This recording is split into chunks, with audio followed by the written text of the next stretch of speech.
but I have to accept it. But now, yeah, I now go. I'm going live. So it's now entering.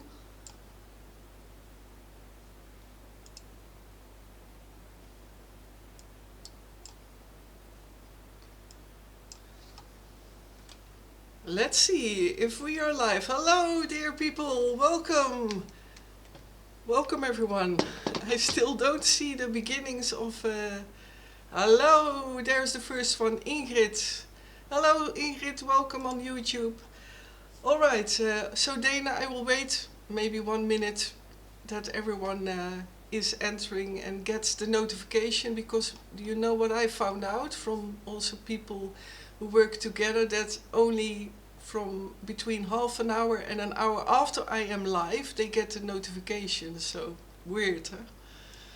So, but everyone, welcome on this 7th live talk with Dana, and I'm very eager to suck up all the knowledge he has to share for tonight, and it will be specifically about Shika nuclear plant, and of course, Japan and what's happening there.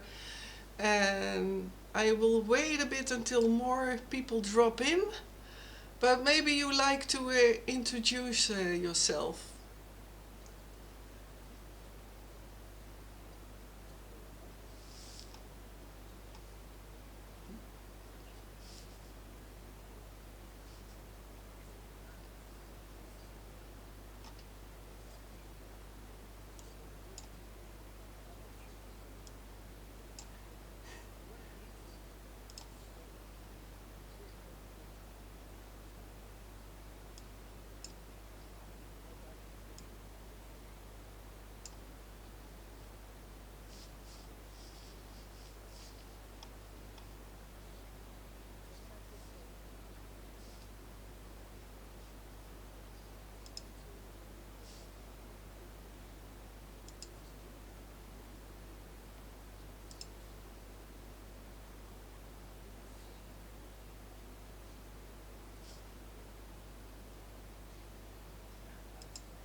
I sorry to interrupt Dana, but Barry just raided with people here, but he says no sound.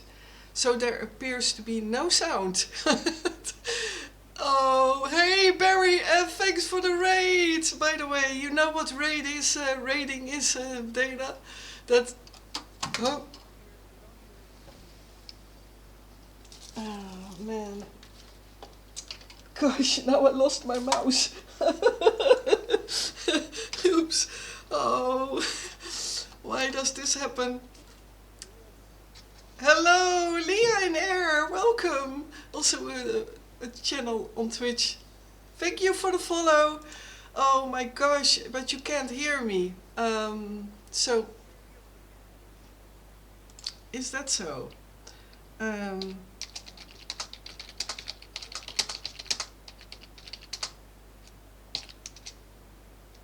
I only hear Ray, not Dana. Okay, so indeed Ray, indeed I'm a bit confused now. We all started so in the flow, Dana. But maybe you can. Let me see how we can do that.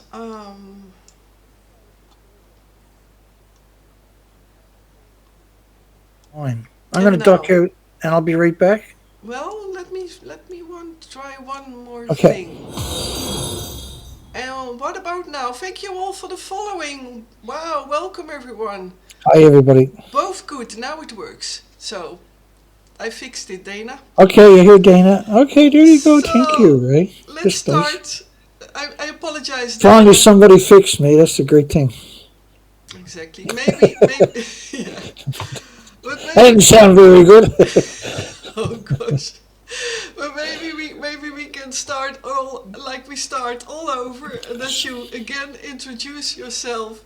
Hello, everybody. I'm Dana Durnford. I'm also known as the nuclear proctologist.org, and I cover nuclear and all things nuclear. And I also, after Fukushima nuclear meltdown in Japan, had spent 6 years of marine research expeditions, 4 to 5 months a year, on the ocean without coming home, from Vancouver, British Columbia to Alaska. And that's the Pacific Ocean. What we discovered was an extinction level event. We're currently doing research expeditions on the east coast of Canada, the opposite 5,500 miles away, and we're seeing the same attributes. We're seeing an extinction event play out. Tonight we're going to cover, and want my volume a little bit louder. Tonight we're going to cover, is that okay, Ray? Well, I seem to see that Dana's volume is a bit louder than yours now, Ray. We'll turn down. Oh, it is so. Look at that. No, Dana is loud. I just turned mine down. Yeah, now it seems to be better.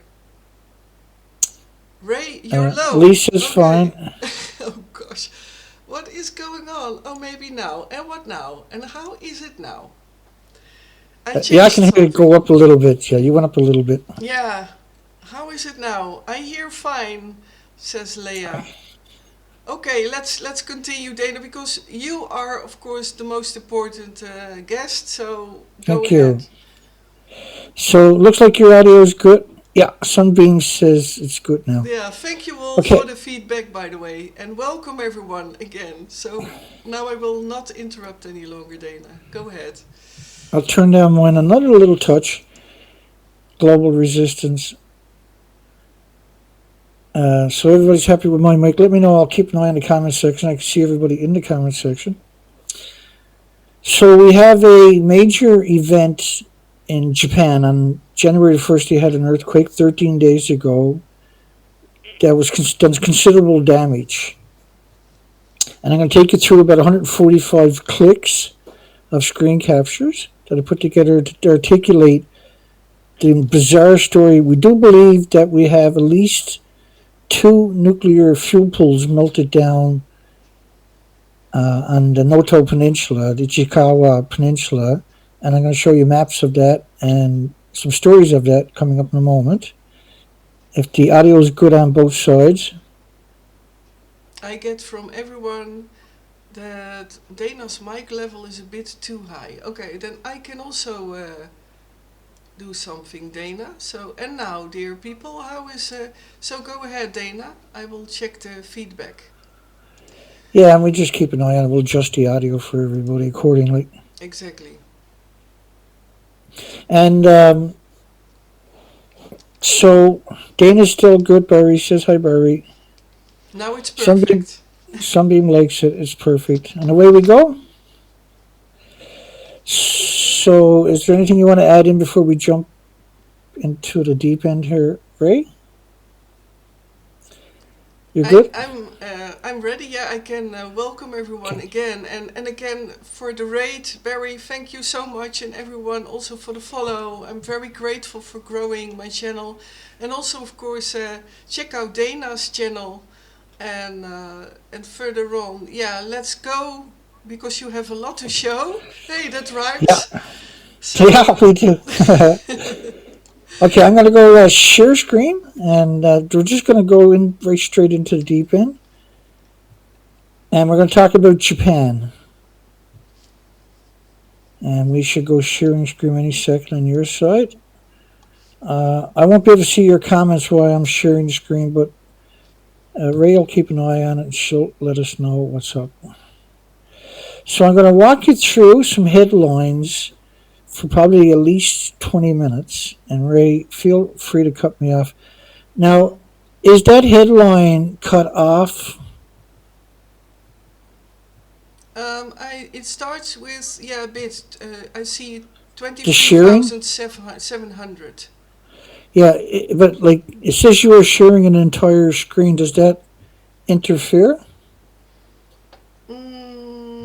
It should. You can read the headline, can you? Yeah, I think. Okay. Yeah, I see a black frame around it. Yeah, but I'm just talking. Is the word houses? Housing, Uh, yeah. It's that's just, clear, is it? yes, yes. Okay, thank you. Okay, so last night it came out that there's 24, roughly. I'm going to round numbers off. 24,000 houses, units, apartments, and houses are secured for the victims, which suggests that you got over 10,000 houses destroyed. And that's important because we're talking about an earthquake over a very large area. So, 300 units of public housing, 5,500 units of private rental housing. This is across Ishikawa Prefecture, was where they had all the damage from the earthquake. And after a 7.6 magnitude Noto Peninsula quake. Now, Japan uses their own scale it's known as the Shindu scale, and it only goes from 1 to 7. The magnitude scale is the Richter scale, which is the international scale, and that'll come up in a little bit for you. So you're talking about 24,000 houses. They also are talking about, normally you would hear how stoic the Japanese people are, and they don't loot, and they don't steal, and there's no scam artists, but turns out that's not true. And so some of this stuff, they're also talking about child abductions, which is something that really concerns me. And we see this after almost all natural disasters where predators will swoop in and kidnap the most vulnerable of society in their most vulnerable times. So the world's a pretty evil place, and it's heartbreaking when I see stuff like that. And so we got 30,000 people in evacuation centers that they are acknowledging, and these because their homes were destroyed. Not just because they're out of power, but because their homes were actually destroyed. And you'll see what's up in the next few minutes. This is shelters. This is unusual because you don't usually see any privacy in these shelters. Now, they've been surviving on one slice of bread and one cup of water for 10 days. So they never got no help. And that's important in the rest of the equation. Why wouldn't they get any help? Because normally after an earthquake, thousands and tens of thousands of soldiers will flood in. Helicopters will be landing all over the place and dropping off food and water and blankets and heaters and generators and medical supplies and nurses and doctors and just this incredible smorgasbord of humanity showing up to take care of the victims. That didn't happen. And so that's incredibly interesting. Why wouldn't that happen? We've never seen that not happen before. And Japan, used to earthquakes, you would imagine that was normal, but it didn't happen. So the indoor privacy system was also used in the Kobe earthquake in the 80s and at a gymnasium recently in Ishikawa Prefecture, the same prefecture. Currently, there's 26,000 sheltering, but other people now have found shelter. The red circle is where they just sent 100,000 jackets, and that's far away from the peninsula. Can you see my mouse on the screen, Ray? I can, yes.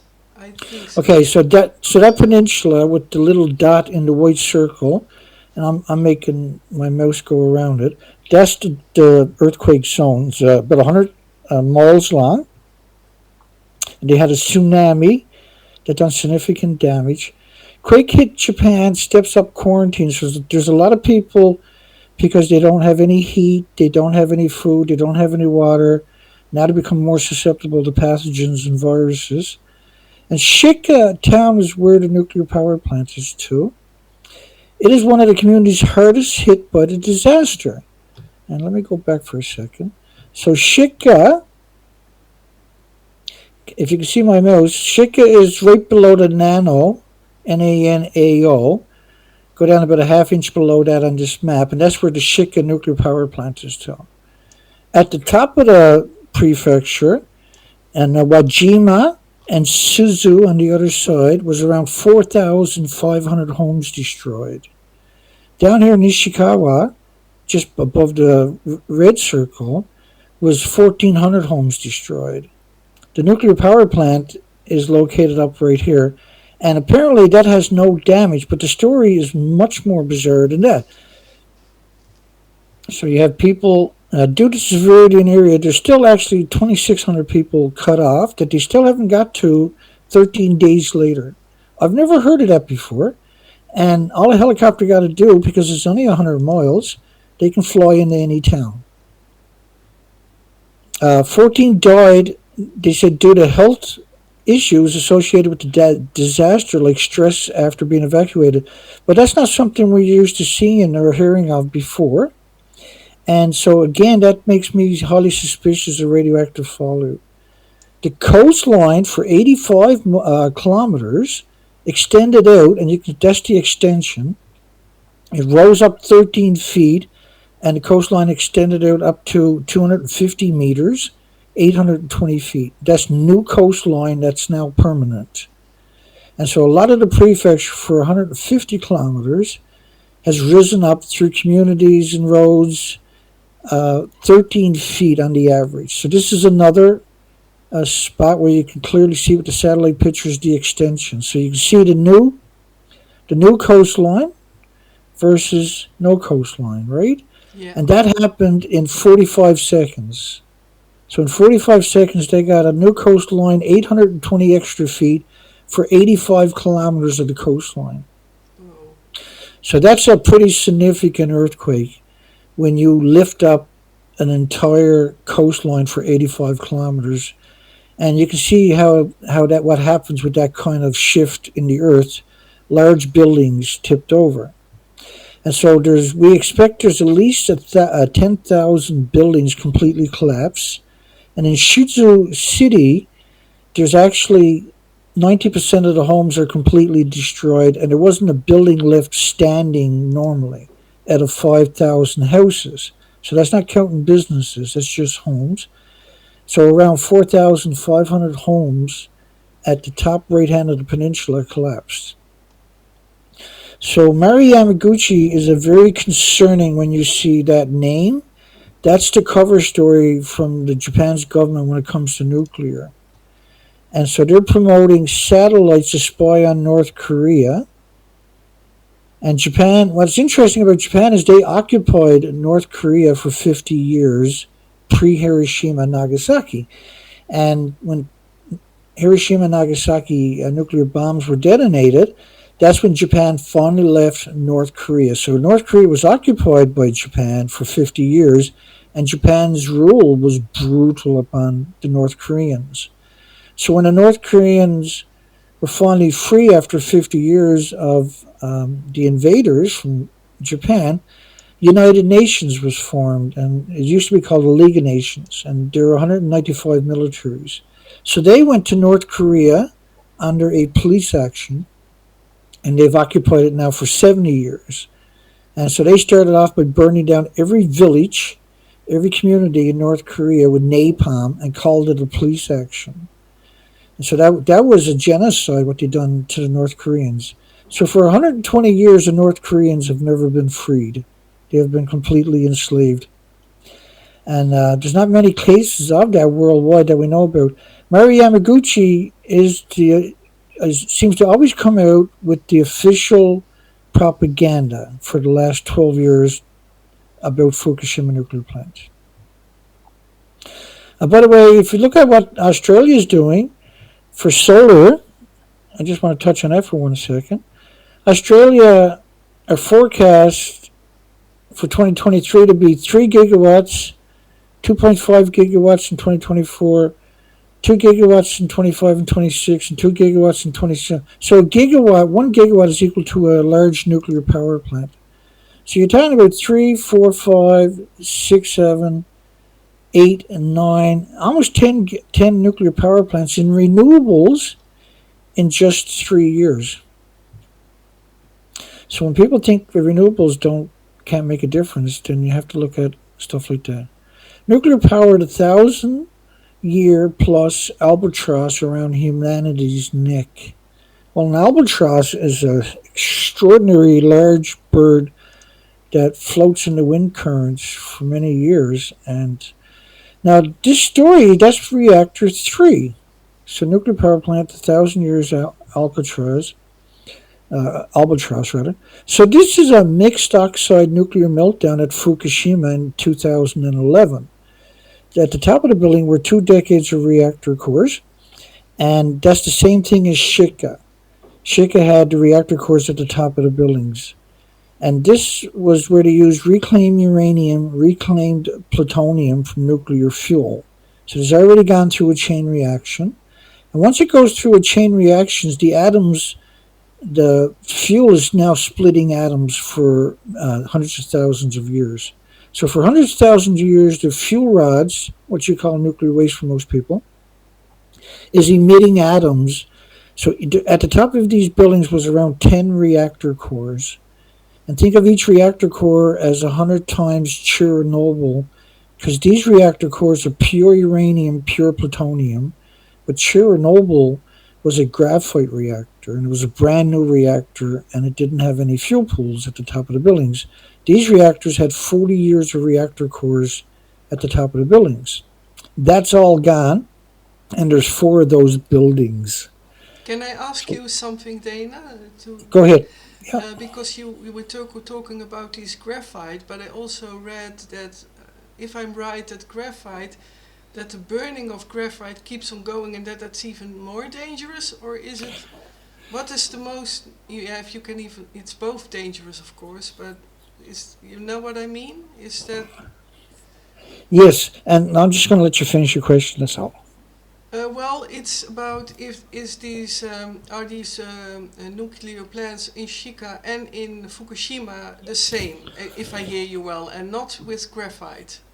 Right, they're pure uranium, pure plutonium. Okay, yeah, thanks. And which is each of them reactors are going to be 100 times more fuel, like the uranium daughters.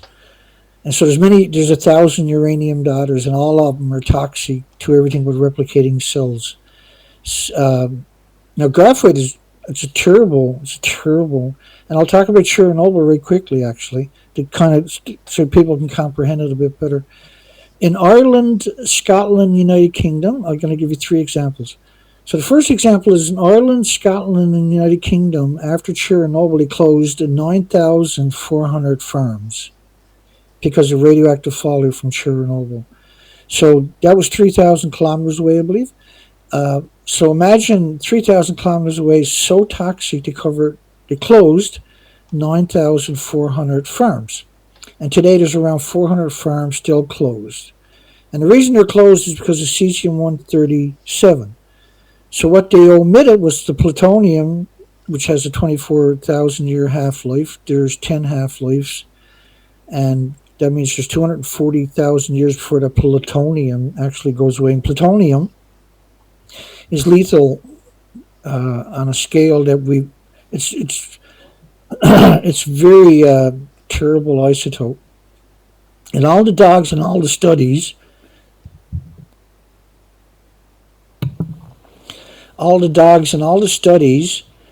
for instance, one study with Dr. Raymond Gilmedy from Loveless Respiratory Research Institute, New Mexico, had used 144 dogs with 1 inhalation of plutonium isotopes. So all the dogs died within about 5 years.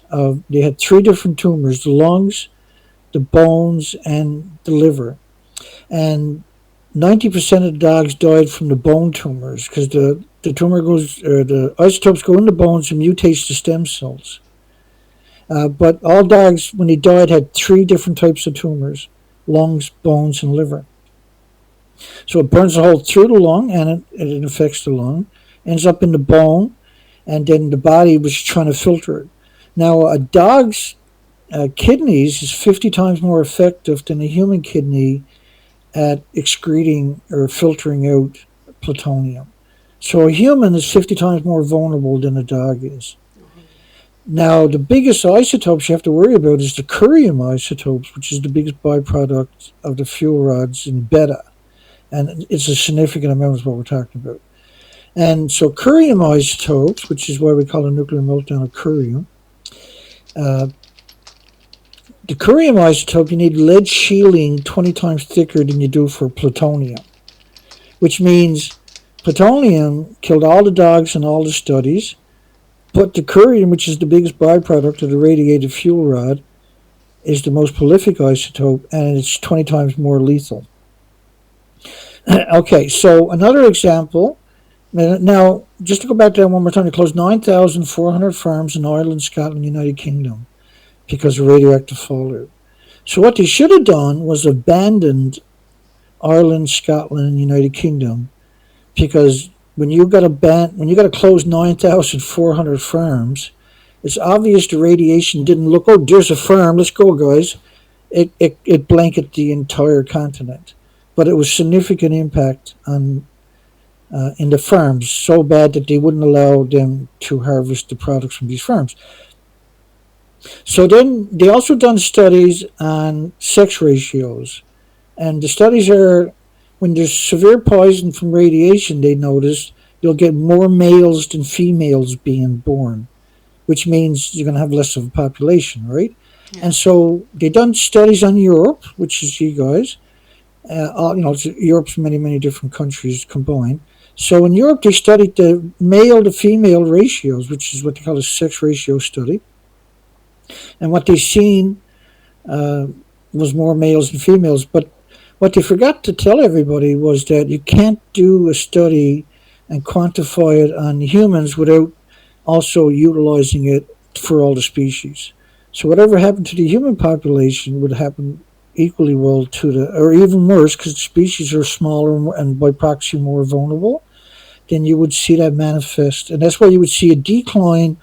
If you go back pre-nuclear and trace the history of nuclear, that's when you start to see the decline of the species significantly impacted and dramatically in increments over short periods of time. And and so then the third part of the study, when you look at it, was abortions and miscarriages and Down syndrome and autism. So post Fukushima, post nuclear industry, pre nuclear industry, autism, diabetes, by the way, basically didn't exist. But once the nuclear industry came along and was able to disperse their poisons into the environment, then we've seen this rise and escalation now and prolific epidemic of diabetes and Down syndrome and autism for children in particular.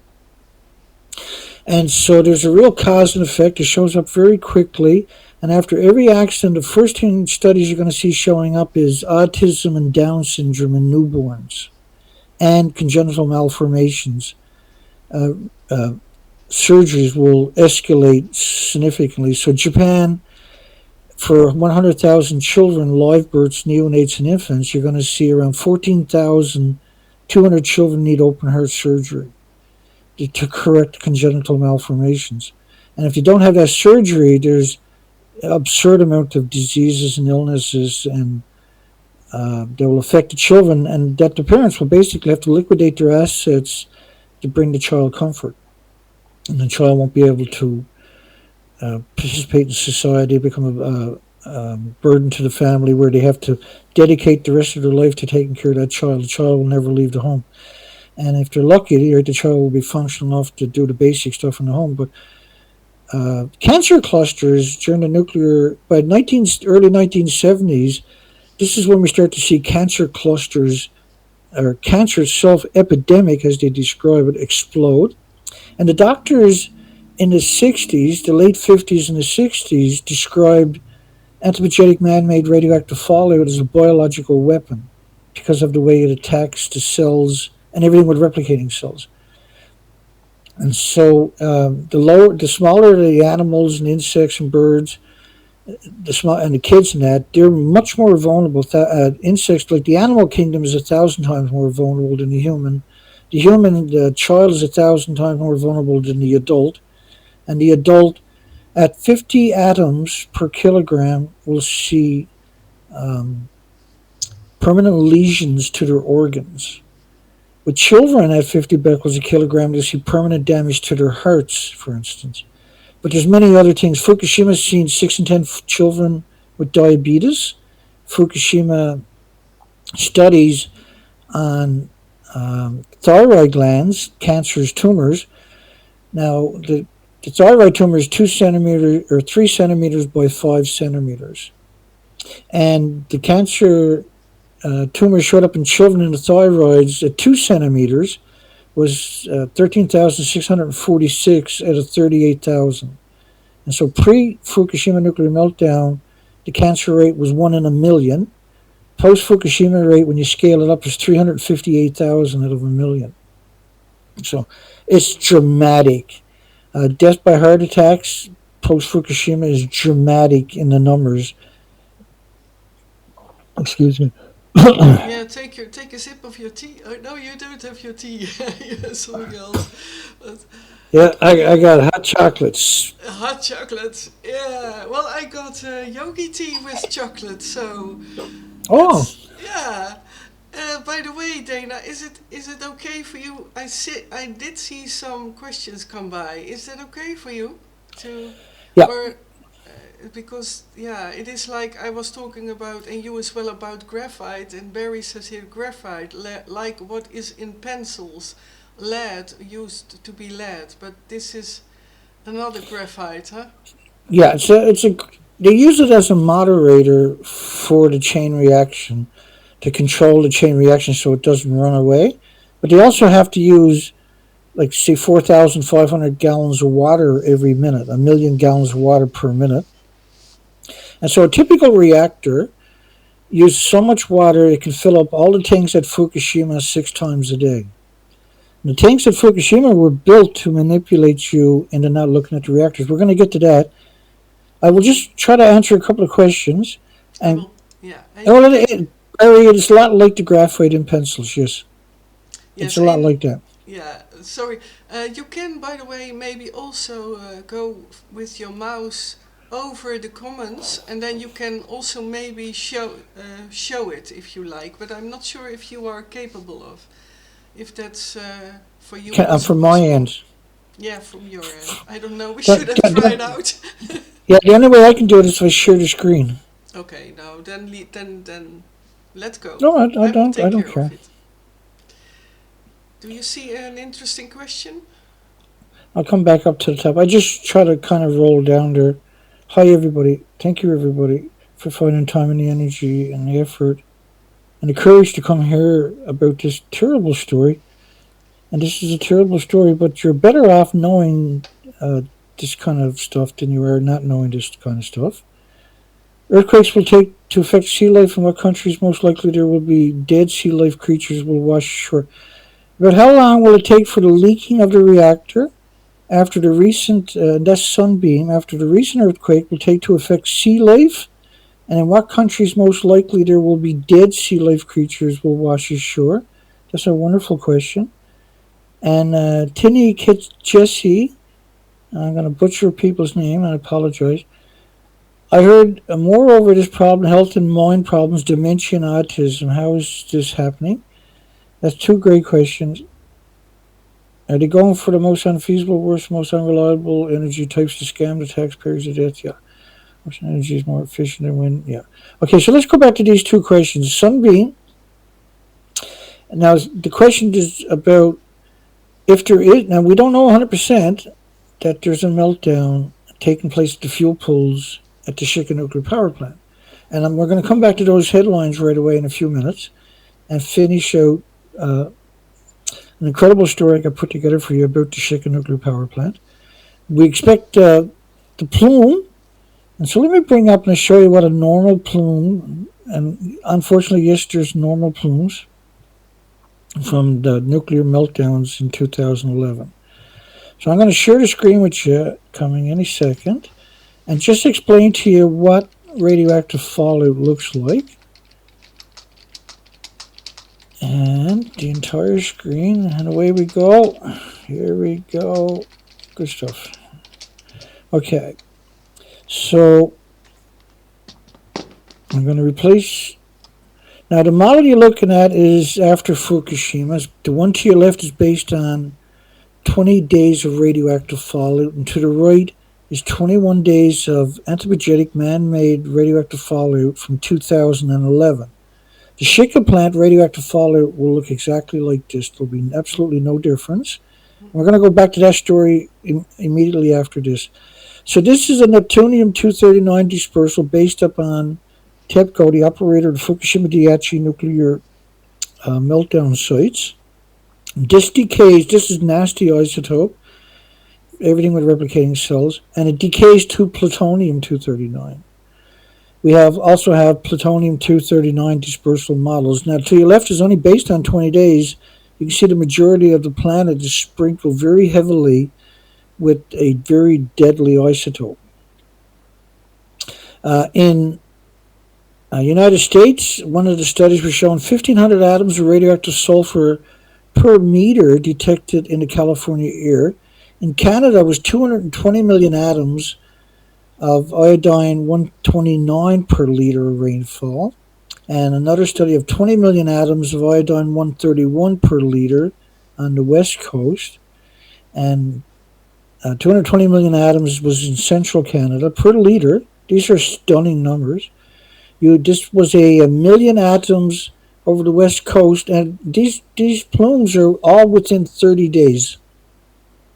Now, on the west coast, which is a very short distance, is about 7 days of North America, Canada, United States. But in Europe, you're getting that plume about right now. If there is a plume from Shika, and we'll run into that again in a moment. So one of the plumes, I'm just showing you multiple plumes of different isotopes. This one of xenon 133 was at about a million atoms per square meter. This is 20 million particles of radioactive iodine 131. The particles are physical particles. They're pulsing energy almost at the speed of light every second. And your thyroid gland uptakes this and turns it into radioactive hormones. And so for the insects, the birds, the small mammals, this will eventually sterilize them in increments over a few generations.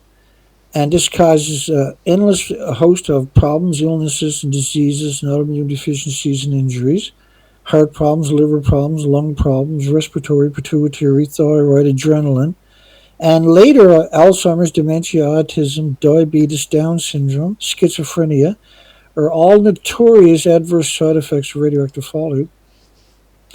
And that's just the beginning of it. These are literally the entire medical textbook gets thrown at you when you get poisoned with this kind of...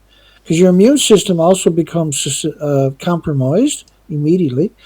So the West Coast was hit with 220 million atoms per liter of iodine-129. So this would have saturated the thyroid glands of the bees, the insects, the fish, the birds, the animals, the mammals, and all humans. And then the children in particular, their thyroids were saturated. And that means they're producing a prolific amount of radioactive hormones for the rest of their life. And the pituitary gland in your brain stores a lot of the hormones that your thyroids normally produce. And it's such an important gland. It's in your brain. And what happens is now you're saturated with radioactive hormones that act like the normal elements in the periodic tables. But they're not normal. Your body doesn't recognize it. And the response is your body attacks it for the rest of your life with white blood cells. And so when you're getting a prolific amount, your body has to attack every single atom and the damage it does every second. So every second, each atom will pulse energy almost at the speed of light. Your body has to repair everything that it damaged. You could damage 1 million cells. Your body can't repair that. So it's going to kill 1 million cells or harm it. Your body's going to try to repair all of that, and it's going to try to build a sarcophagus/tumor around the original isotope, which is considered a foreign invader. Your immune system doesn't have an immune trigger to defend against it, so it attacks it. It'll do that for the rest of your life, and these isotopes pulse energy almost at the speed of light every second inside your body. And there's many other side effects of this where if you got gammas and alphas and neutrons and betas in your body, they don't mingle. And what happens is they hit each other, they change direction almost at the speed of light. It's known as a break-in effect, a Bromston lung effect in German. And it was discovered by a German. They call that X-rays.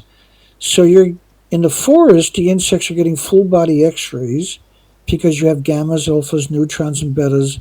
From 80 years of fallout, But as you can see by the numbers I'm showing you, Fukushima was a pulse event, which meant you had enormous, prolific, unbelievable amounts of releases.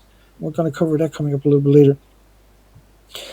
And I'm just trying to introduce you to what the plume from Shika nuclear power plant, we're going to go to those headlines in a minute, is capable of. This cesium-137 plume forecast for North America and Europe onto March 24th, 2011, was the France's government, the IRSN, and they estimated it was 1 to 10 million atoms per cubic meter of air of cesium-137.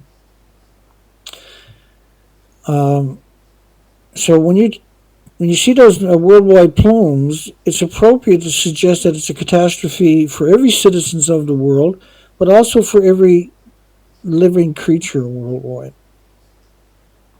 The numbers in Tokyo suggest it should have been abandoned and still should be. The numbers are so high. This was another model of Xenon 133 based on 20 days of radioactive fallout. So this is still very early in the radioactive fallout.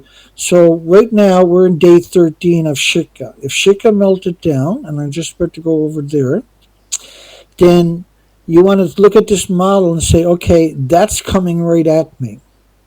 That's only 20 days. This model was based on 40 days of radioactive fallout. This model is based upon cesium-137, 134, and 5 times iodine-131. And then these models all generally are based upon the same time frame, 20 to 30 days of radioactive fallout. The left-hand bottom of your picture is based on 26 days of radioactive fallout. These are all based on Fukushima models, but none of them are actually including the entire inventories of the reactor cores and the fuel pools, which I'm going to help articulate coming later. Radiation in the Pacific Ocean, this model is based on 6 years of dispersal if you just poured it into the ocean. But we didn't just pour it into the ocean. It went airborne, covered the entire planet in about 26 days. So the model of the ocean should have been updated for about 3 weeks. The ocean would have looked like that and got worse every day for the next million years. This model here is based on 40 days. I'm going to speed it up. This is the NOAA American government model, and it's only based on a fraction of the inventories that were released. Can I ask you Yeah, something, Dana? sure. Because I know NOAA. Is that NOAA also now showing? Because they're very up to date with what's happening in the atmosphere. Are they now also showing signs of that there is a plume? From Shika. Yeah. No. And so let me explain that. That's a great question, by the way. Yeah, that was one of my questions. Sorry. That's a perfect question. Yeah. Okay. Mm. So I got a great way of explaining this one. You're just gonna like it, no matter what. If I can bring it up. Let me try. I forgot I'll tell a sharing screen. A little slow on a Saturday. Here we go. Yeah. So what I'm gonna show you what happened at Fukushima because it's really interesting. So I got a perfect picture here somewhere to articulate it. Okay, so here's reactor. Let me get rid of that. Here's reactor 3 and reactor 4. So reactor 3 to your left and reactor 4 to your right. These buildings were 65 meters tall, 190 feet tall, 19-story buildings, and they were 50 meters wide, 150 feet wide. These reactors at the top of the buildings that no longer exist had approximately 10 reactor cores stored in the fuel pools because we don't have a repository anywhere worldwide, let alone in Japan. So they're kept, the reactor cores at the very top of the buildings in pools, deep pools full of special water. So there's going to be no mistaking that that's gone. And here's what's really interesting about this. So they're not going to come out and tell you if Shika, because the nuclear industry, as far as I can tell, can't survive another meltdown anywhere on the planet. And so in 2013, 2 years after Fukushima, the building to your left looked like that. To your right is the American, the Canadian is not there, but they've done it. United States and Australia media. So you got BBC, Rupert Winfield Hayes, top right hand corner.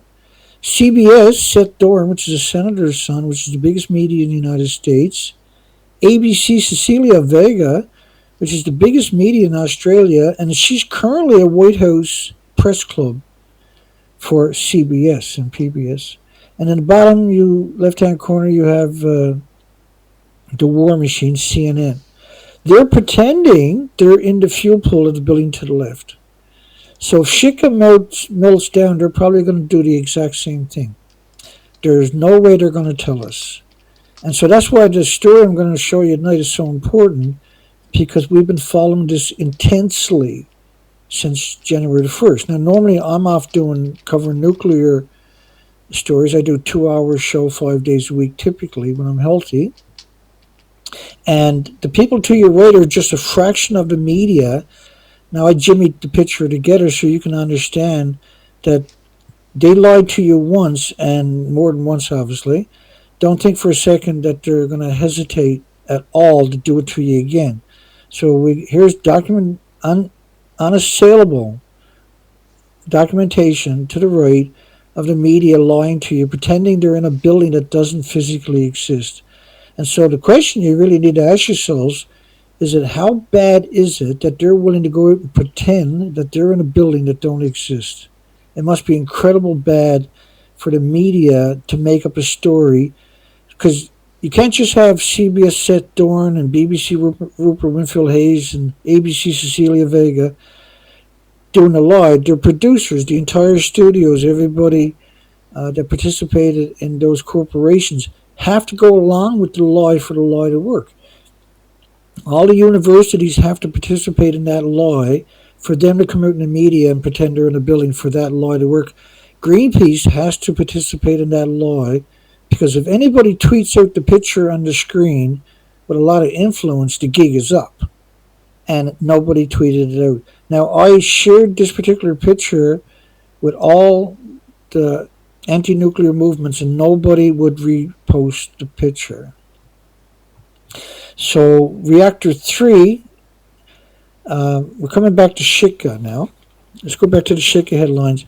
So, she done a story yesterday, the 1,000-year-plus albatross around humanity's neck, shows the picture of a completely melted reactor with 2 fuel pools full of decades of reactor cores also gone. And each of these buildings are worse than all nuclear meltdowns worldwide combined. Just a single building. Fukushima has 4 of those buildings. It's a catastrophic event. And the author says Japan began dumping this poison in late August of 2023. But this is day 6, 2011.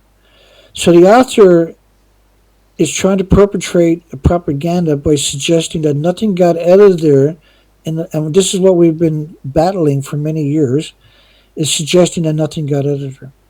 In fact, they suggest it was equal to 3 grams of sugar. That's from a South Korean professor of quantum and nuclear engineering. Japan's empress to visit the quake-hit area when the time is right. In other words, why ain't you going there now? When you see all kinds of posturing like that, you really got to be concerned.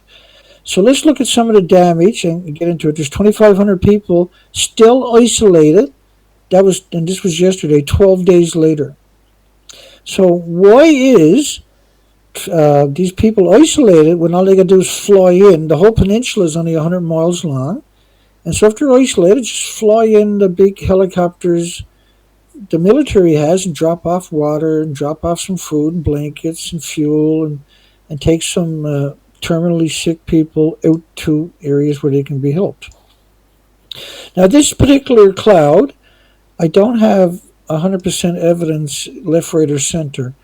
But what I'm assuming this cloud is a uranium cloud from one of the explosions, if there was an explosion. And this cloud, whenever they see the word UFO, And where this was taken to, it's an interesting cloud, isn't it? Hmm. And so they say this is a standard mounting cloud, but then why didn't everybody recognize it? And of which date was this, Dana? Or This today? was yesterday, I believe, or the day before. Really? That's a weird Okay, cloud. and so Shika, you can see Shika in the center, right? Everybody sees Shika almost in the center of my screen. That's where the nuclear power plant is too. And over here is where they took the picture of the cloud, which is not very far away. So it's 100 miles away, basically. 110, 120 miles away. So it's not a very long distance for a cloud to move. And after Iraq and Afghanistan, 2001, what we noticed was these uranium clouds hanging over Baghdad. You probably heard the connotations of the shock and awe.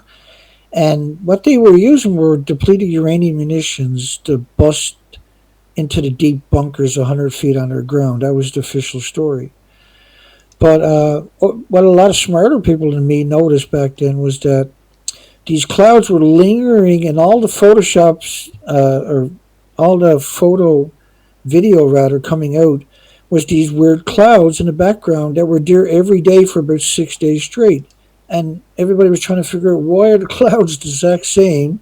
Because a lot of people were saying, well, you're faking it. You must have shot it all on the same day. But it wasn't. This cloud was a depleted uranium cloud that was in the background. I do believe that this is a one of the depleted uranium clouds. like it was so much released from the meltdown at the Shika nuclear plant that now this I could be wrong, absolutely, but I'm worried about something like that. That worries me when I see something like that. Hmm. It's more evidence that I have to put into the equation for later. So another interesting one was the whole coastline was torn up. All the communities were ripped to pieces and buildings flattened everywhere. Would you move back into a place like that where the earth lifts up 13 feet and everything is cut off? You can't get in there. Even today, there's a couple of thousand people. They still don't know if they're doing okay. No communications. We don't have any information on them. But an interesting story was mortgage relief for the quake hit homeowners. They're going to give 37 million yen for land and housing, which is roughly $342,000 Canadian at a low interest rate to people who lost their homes. So they're desperate to get people to rebuild. But why would you rebuild in an earthquake zone that destroys everything around you every so often? See, you're going to lose your money eventually, right? But you do see connotations like that after Fukushima, for instance. That's the exact same thing they've done. Uh, the Alps water disinformation and fake photos surged on social media. So I didn't show you the pictures of all the pictures of the melted reactors in Japan, but you can't treat the water. So I'm going to come back over just in case we got some comments. So I want you to think about this. You got a nuclear meltdown. You're going to pour water over a melted reactor core. If you take 2 liters of it and put it at a bus station, leave it there for a million years, or a subway, everybody walks past it, dies that day. That's how toxic we're talking about it. You can't filter this toxicity out. It doesn't work that way. It's like taking a magnet and demagnetizing it. It's not something we've worked out yet. And so when you're talking about so much inventory is getting released at Fukushima was 4 reactors and 8 fuel pools. Each fuel pool probably had 5 reactor cores. So when you're pouring your water over that to cool it down per se, then the water is picking up actual fuel particulates. If you put that in a container, a large container, like you have 1,000 large tanks there, then what happens is this settles right away to the bottom. You got gammas, alphas, neutrons, and betas. They hit each other and they cause a chain reaction and burn a hole through the bottom of it, like happened in Moyak in the Soviet Union, like happened at Hanford Nuclear Waste Site in Washington. And just to touch on that for 1 second, that the Hanford nuclear site where they made the plutoniums for the original nuclear bombs, they dumped 450 billion gallons of sludge from a nuclear chain reaction directly into the soil in just one emittance. That they admit to doing that. So for the average person, it's hard to comprehend 450 billion gallons outside of. That's a lot, Dana. Well, let me explain to you what that lot actually means. It's the equivalent of having a 6 foot wide aquarium, 518 feet tall, wrapped around the entire planet more than once. And per liter, if you took a couple liters of this at a subway, hit it in the wall, everybody walked past it, dies that day for a million years. So we're talking about inconceivable toxicity and enormity of it. It was dumped directly into the soil, which is uphill slightly 100 feet away from a massive river known as the Columbia River, which feeds into about 25,000 farms downstream and ultimately a couple of million people for their drinking water and for doing their laundry and clothing and everything else. But also, it goes directly into the Pacific Ocean ultimately. And so this industry is way past its usefulness. It's a threat to everything with replicating cells. Let's look for you. Any questions yourself, Ray, or do you notice any Yeah. questions that we can jump on? Go ahead. Well, I see one comment of Barry from a donut shop chimney, I guess. That is that the donut shaped. I wish it was true, but it's always, yeah, we need humor in life as well. But yeah. Questions? Let me see if there are questions. I think it was more Yeah, earlier that it's, I'm going back to the comments. yeah, I don't see right now. I see one of Ziggy, but that was already a while ago. Why does all of it go north and not so much south? But it's Uh, it's yeah, that's a great question. Let me see if I can find you a better model of the radioactive plume. Okay, I'm going to share the screen. I'm going to show you how Japan's radioactive fallout works and how it disperses worldwide in real time. I'm sorry, I'm lost here. Okay, here we go. and you say if you need a short break, Dana, for drinking or something. You just you, you you see my shows. You know what I'm like. I'll go for 2 hours and I I know, better I take know. a breath. But I like to take care of you, your well-being, thank, and that you have thank enough you. drink. Oh, Yeah, you're I love awesome. it. Unfortunately, I like to abuse myself by beating the crap out of nuclear, excuse the language, by beating the daylights out of the nuclear industry. So this model is France's model of radioactive dispersions from Fukushima based on, I believe this one is 16 days.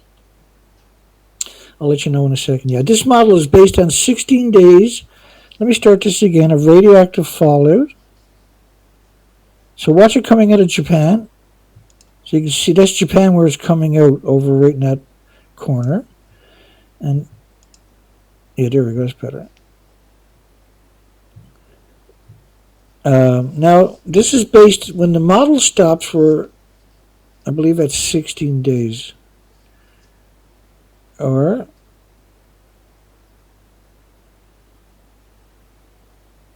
oh, this one is based, now, so we're at 31 days later. I think this one stops at, yeah, 31 days. So let's move it over there. So you see, this is France's government based upon cesium-137 of 1 million to 10 million atoms per cubic meter of air. Now, you can't just have cesium. And think of 10 million atoms in a cubic meter of air. Or think of the water in Fukushima tanks. So 50 atoms, for instance, in your diet per kilogram is permanent lesions in your organs. So imagine trying to filter, you can take 200 of these atoms, put them on the head of a needle, and you can't see it. So how are you going to filter something that tiny? Like, how are you going to filter that many out? So it can't be done. You have to contain everything because you can't filter it. Mm-hmm. So when they say they're filtering water in the tanks, it's treated and everything else, it's ludicrous to suggest it because if there was such a system as the Alps, there was another system, the Areva, there's another system of the Siri system for filtering atoms from the water. None of those work because the minute you try to do that, your filters are so radioactive you can no longer get in the same building. After 20 minutes, it's a lethal dose just to run past these filters. The filters need to be 6 foot thick lead, and you can only use them for about 20 minutes and you would have to change them. So, wow. This So, enters now, by the way, what you say. yeah, so you can't filter that, see? Mm. Now, what really happened though, you're seeing the plume. So the plume covers the entire planet, and this is based on 31 days after the earthquake, which is 25 days after the last reactor blew up. So this is less than 30 days, and all the models, by the way, are less than 30 days, and they show the entire planet covered in radioactive fallout. So there really isn't any way to escape it.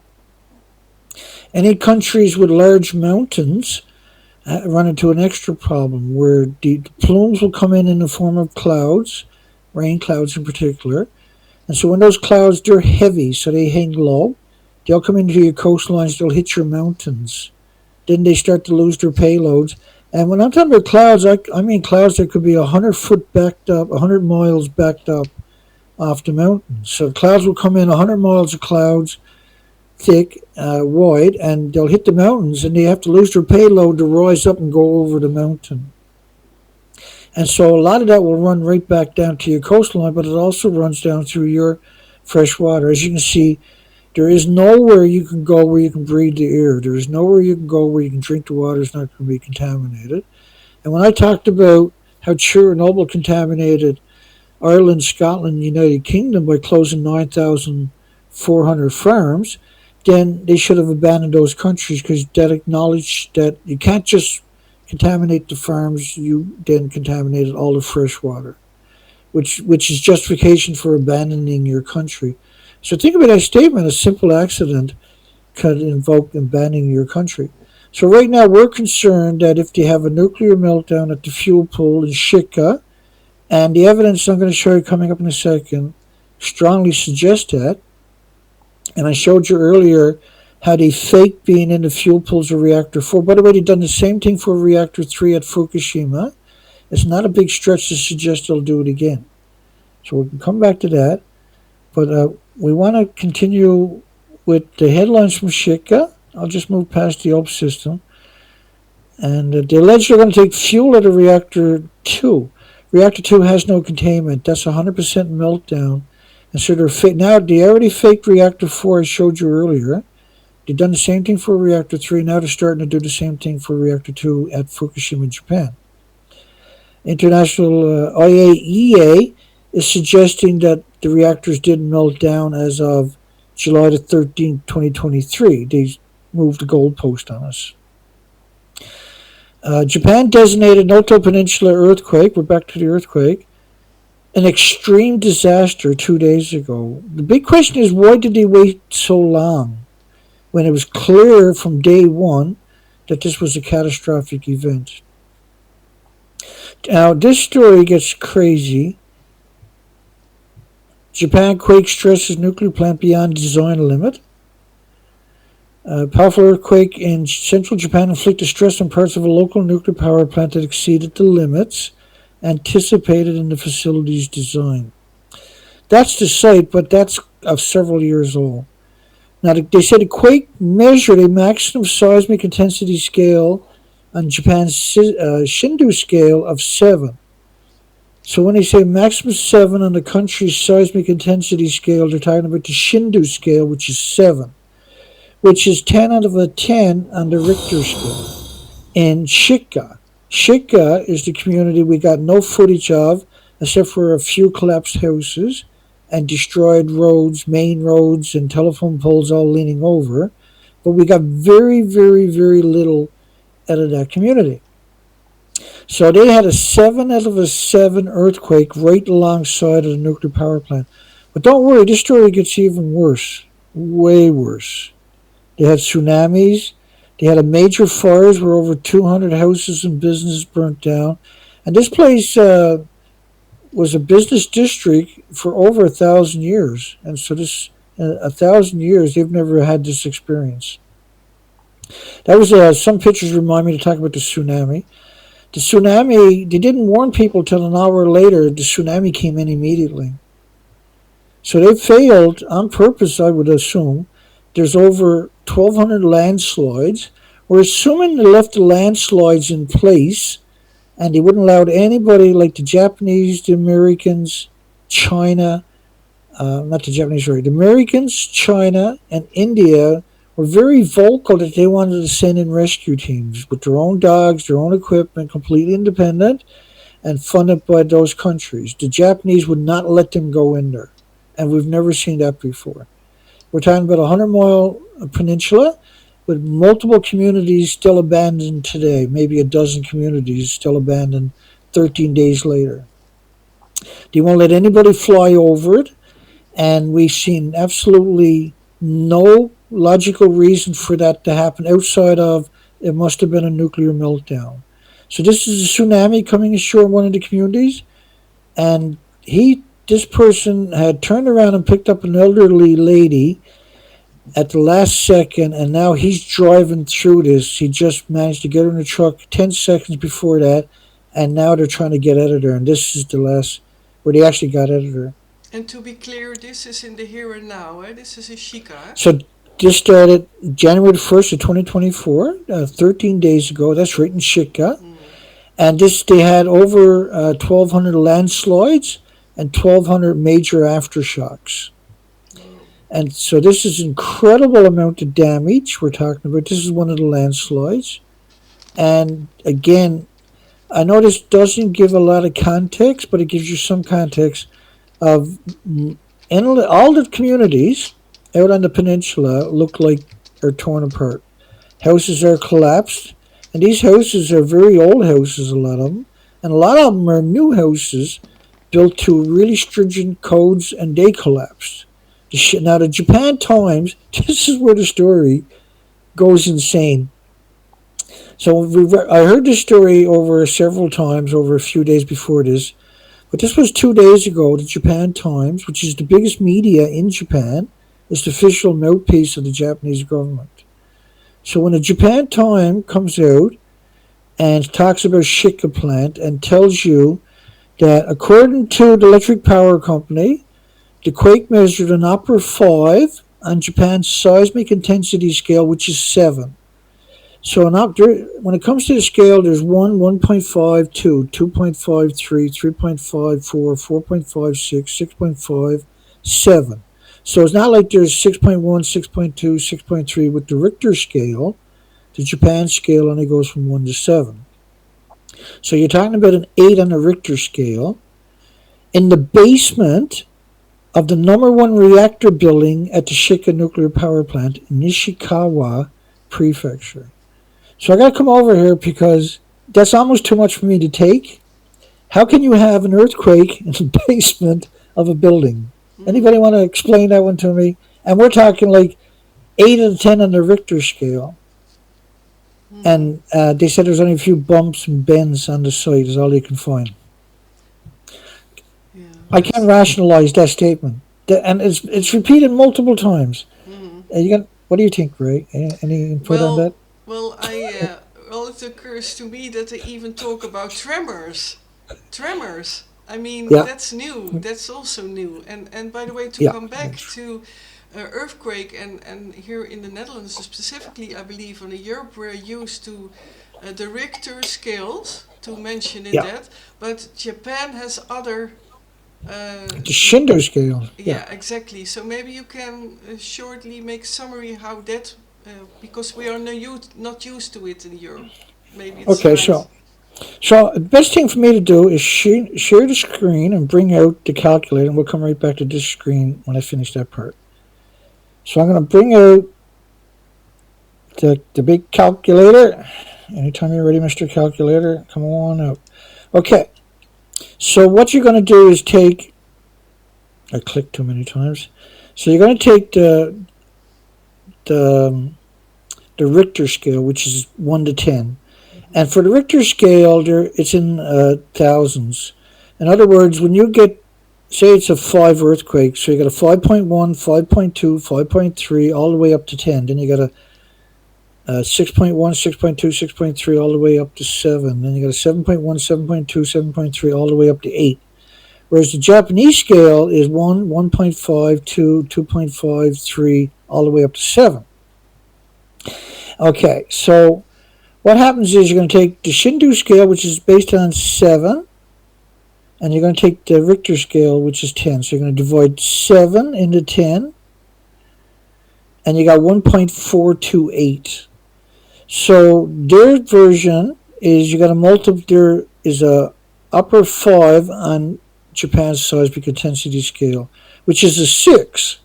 But we're going to go 5.7, which is not how the scale works, but it gives them a little leeway. So 5.7, which was times 1.428, 1.3, right? But 1.428 is an 8.1 on the Shindu scale, or the Richter scale. Right, so what I done was we took the Richter scale, which is 10, divided by 7, and each one is 1.428. Yeah. And so the 1.428, you're going to multiply it by Japanese earthquake, and we'll duck out of here, come back over to the screen. Yeah. So imagine getting an 8 out of a 10 on the Richter scale only in the basement of one building. Like I can't I don't know how to articulate something so bizarre. It's bizarre, and by the way, I watched a couple of your shows as well. By the way, everyone, please subscribe to Dana's YouTube channel because he's being shadow banned, and the numbers keep on staying underneath a certain number, Dana. But yeah, Yeah. come back to now I forgot my train of thought. Well, let's go. Oh yeah, now I know because I watched your live streams and then I saw that what they showed of the Shika nuclear plant was only the upper parts. Yeah, it That was that was one of weird. the, that was the only reporter that went to the town, Yeah, and they showed the very tops of the buildings yeah. only. I've never That's seen nothing like that before. that's yeah. But I don't believe that was a current picture. I think they just took an old picture, cropped it, Mm, because by the time she was there, they had a lot of snow, and we didn't see any snow in any of the pictures on the edges of the roof or anywhere else. So it was pretty obviously this was a recycled picture. mm. Uh, I'm just looking at any comments just in case. We're going to come right back over to the headlines unless Ray got something on her mind she wants to throw out there. Well, no, for me it's fine. You can, if you like, continue. I have also for now not really questions to what you have told yet. So, and what I wanted to ask, I did ask. So, go ahead if you like. Oh, yeah, I And see Barry and on my website. Thank you, Barry. yeah, thanks Barry for everything and checking things. By the way, I will check if there are still other questions. Oh, yeah, other sites, yeah. You Um, want to have a little boo around? no, no, I see no particular questions at the moment. So Okay, well, let's keep it rolling then because we yeah, still got quite a bit to get through on Shika alone. Excuse me. All right, here we go again. All right, I got to share screen first. Let's share the screen. And we're going to come back over to Shika for a few more minutes. And allow. Okay, so we're sharing screens again. Back to Shika. Or am I already right there? yes. Okay, so this story was the Japan Times. That's where we left off. You can see the top of Japan Times, which is the big media in Japan,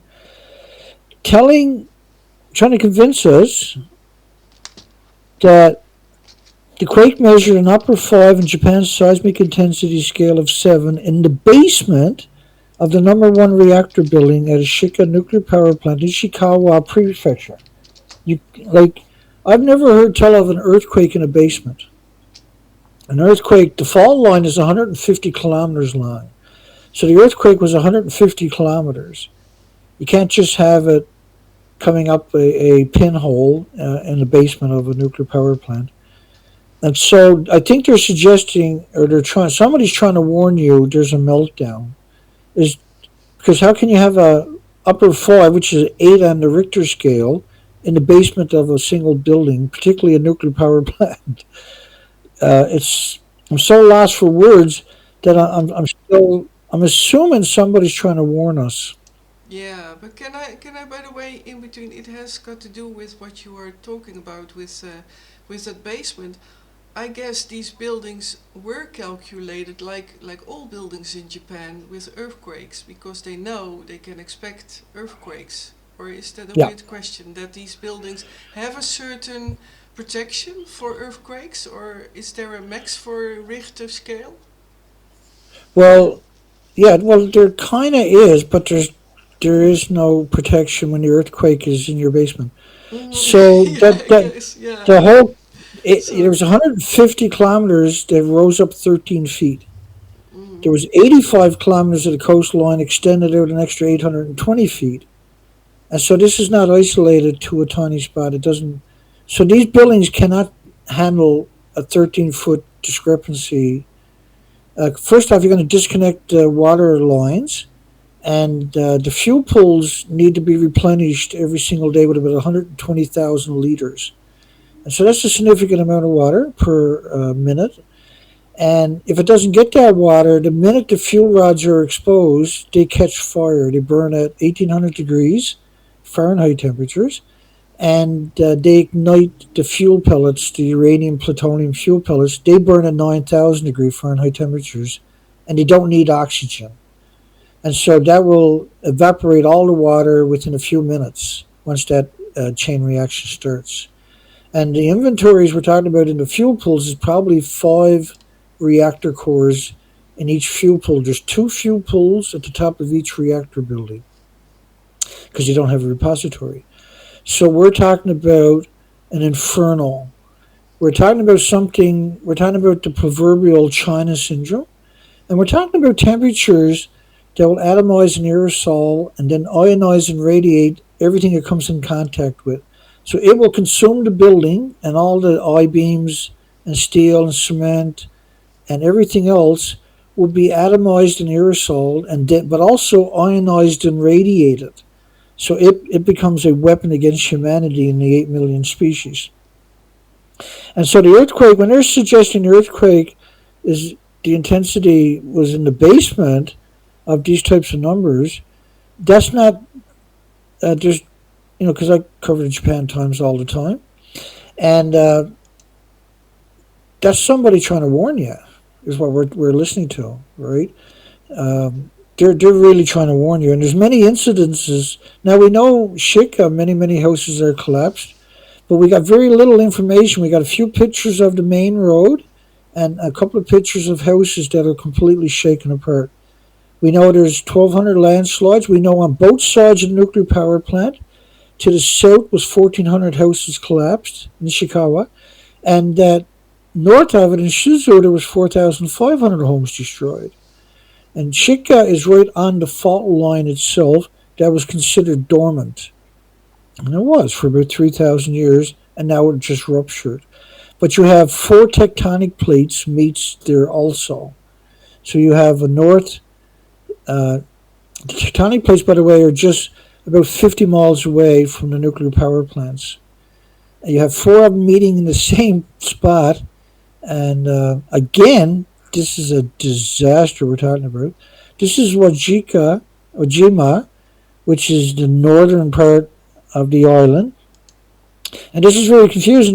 These are police officers, and we can tell by the uniforms they're wearing. These are police officers' uniforms. And these are forensic investigators, and what they're looking for is dead remains in Wajima, where 200 homes and businesses burnt to the ground. And so imagine 200 houses burning. There's no way you can get in there.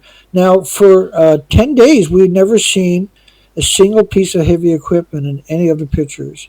For 10 days, we never seen fire hoses. For 10 days, we never seen ambulances. For 10 days, we didn't see any helicopters going in or coming out. I've never heard of anything like that before. Yeah, and now So, you mentioned that, Dana, I see of Barry. So perhaps no Haleys because of radiation then there. No help, no water, food droppings. right,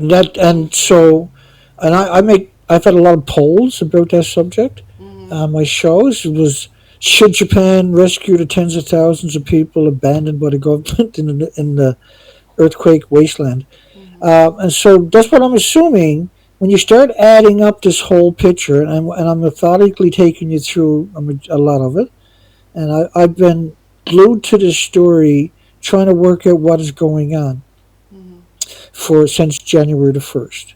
But it wasn't until around January the 4th or 5th that it struck me that wait a second, oh my goodness, we got a meltdown at the fuel pools in Japan at Shika nuclear power plant because we were seeing all the damage on both sides. Mm-hmm. And this, to me, this is completely, there's no other logical excuse. Like Barry said, they're not sending the helicopters in. They don't want pictures, right? Because the helicopter got a crew, the crew all got cell phones. It's going to be really easy to go click. Mm-hmm. And somebody said, holy smoke, that's smoke coming up from the Shika plant. Yeah. And if they're close enough, then you got the last thing they want to do is give someone like me, who knows what a plant is supposed to look like, footage. Yeah, if exactly. you give me footage, I Yeah. can extrapolate absurd amount of documentation, Yeah. and because I'm very honest and I'm very open, and I always provide the documentations for my assertions, and I've been at this for longer than I should be, because there should Mm-hmm. be like hundreds of people out there educated now at this stage, because I've been at this relentlessly for many, many, many years. And I'm a little bit shocked that I always felt I would build up a lot of resistance and educate a lot of people, and then they would come out and do all the work. I can sit back. That didn't happen.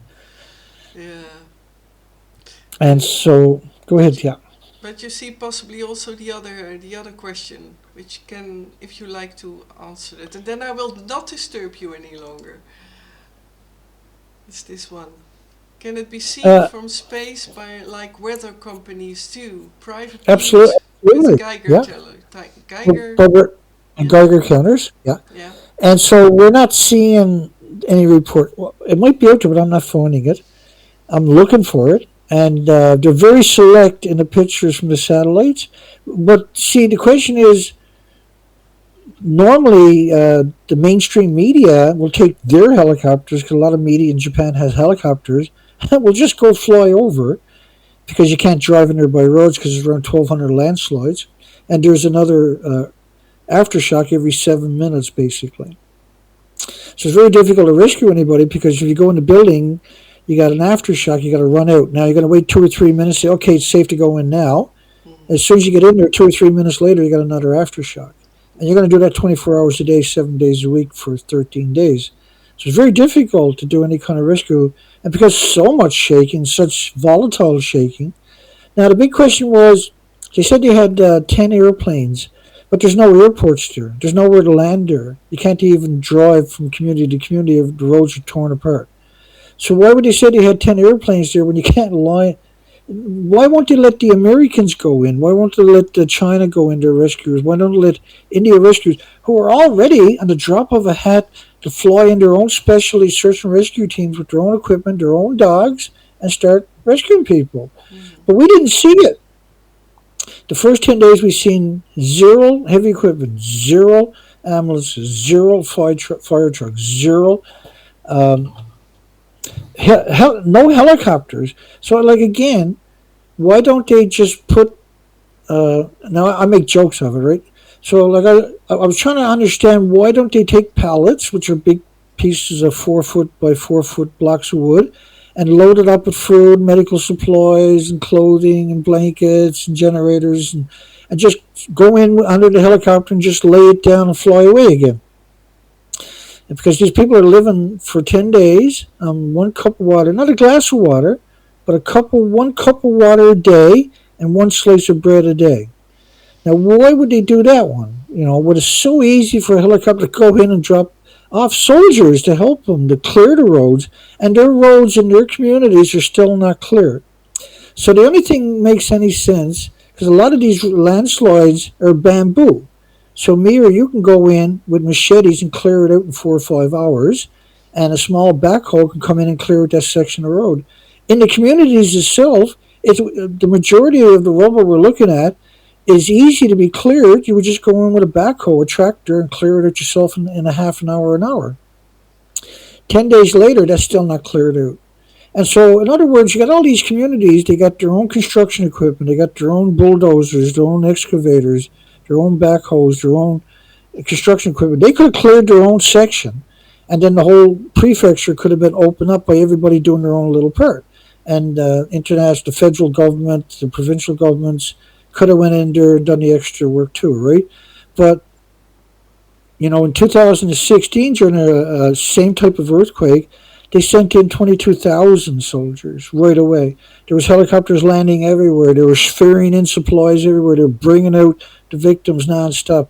It was like every earthquake, unbelievably coordinated, and they've been doing this for hundreds and hundreds of years, and they have a lot of earthquakes. And so they're very good at this, but not this time.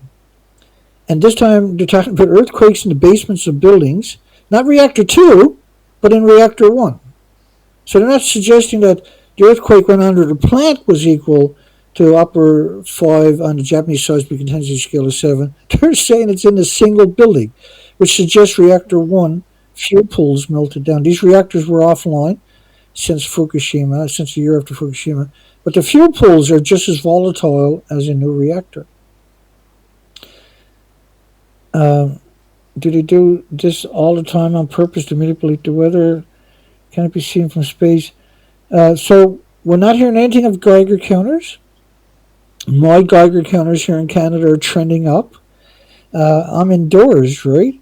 And so I can't find iodine 129. I can't find plutonium and I have an inspector. These are expensive Geiger counters. I can only find gamma.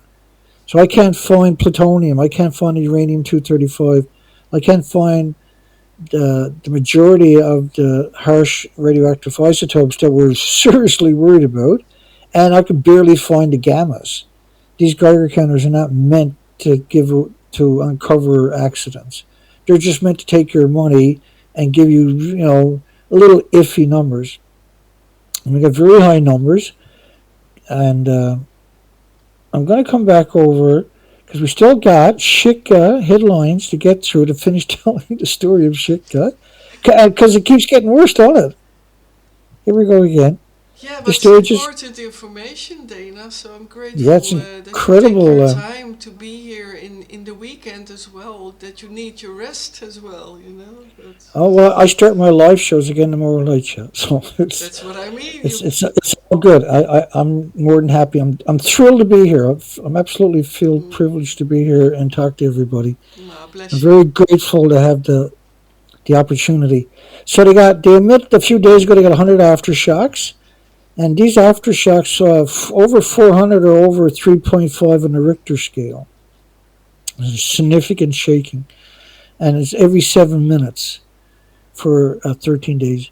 The number of deaths in the Ishikawa evacuation center surprised them. So there's around 14 people died in the evacuation center. But this is one of the experts down there for accidents, saying he's confused why there's so many dead people in the evacuation center. Well, first off, they're living on a glass of water and a piece of bread, a slice of bread a day each. The elderly can't survive on that, right? And they got no heat. So there's other reasons. There really is good reasons for people to be dropping dead, unfortunately. But there's no reason for them not to have food. There's no reason for them not to have heat. There's no reason for them not to have cots, because we really actually do have helicopters on Earth. They actually really do exist.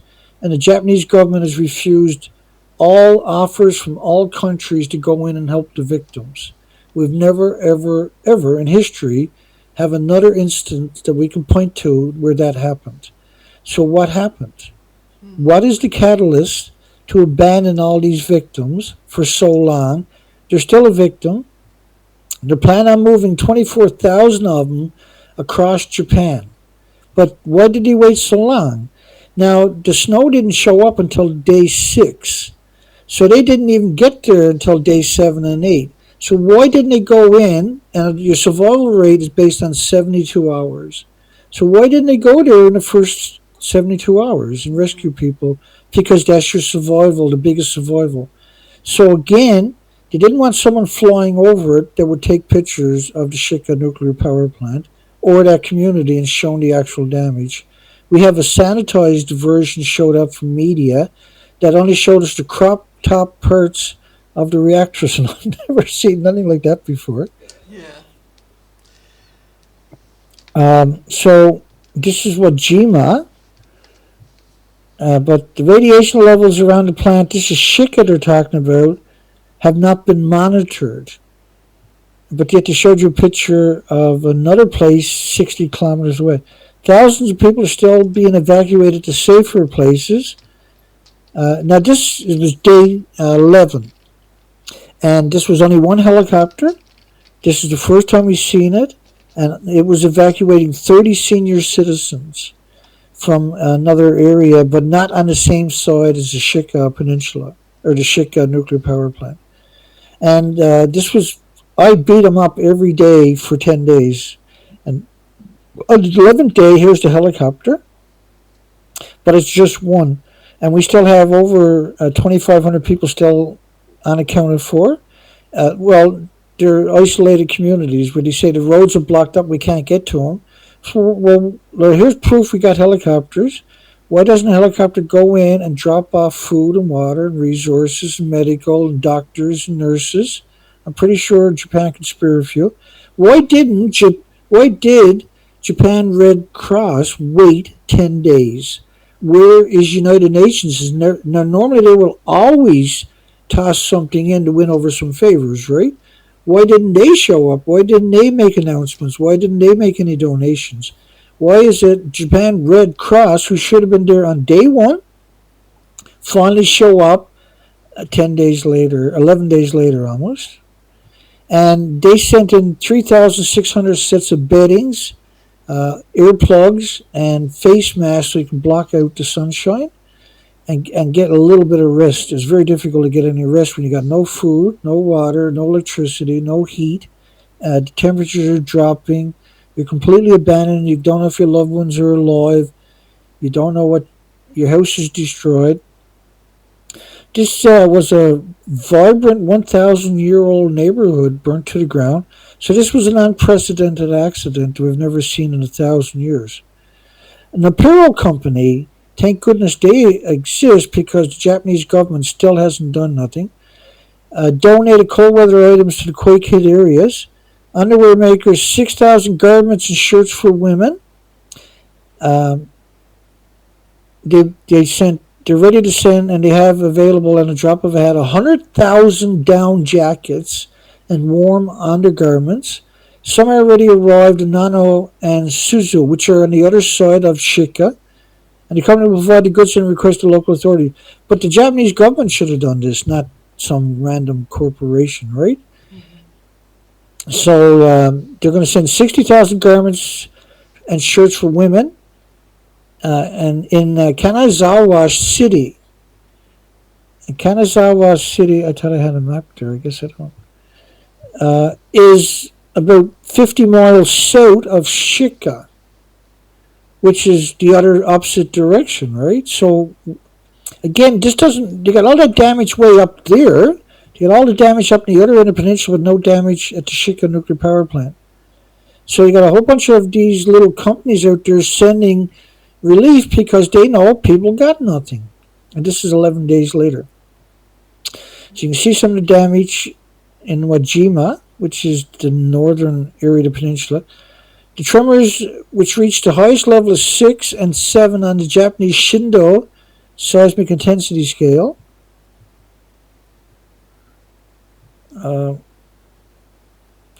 I can't see it on my. Destroyed at least 14 houses, which is 35 miles south of Shika. We know north of Shika there's 4,500 homes in just one community, the Suzu community. And this is what Jima, again, why wouldn't they show us a picture to go along with the words, right? Why did they show us this picture again? And these pictures are recycled now, we noticed. What about all the other communities? Why don't we get footage out of those other communities? So 72 hours are considered the critical window. So why didn't they send in helicopters and rescuers? Why didn't they let the Americans, the Chinese, the Indian uh, search and rescue teams that were going to fly in at their own cost with their own equipment, their own dogs, and rescue people? Why did they abandon the people for almost 10 days straight? Why were they left on a cup of water, not even a glass, one glass a day? Try drinking one glass of water a day. And this is the footage that we're seeing. There's people still trapped under buildings. There's people still, communities still not touched, and these people are walking around in Wajima, which none of this makes sense. The manager of the General Fair Department of Suzu Town Hall said that while food supplies have finally started to arrive 11 days later, the lack of toilets, heating, and gasoline was a major problem.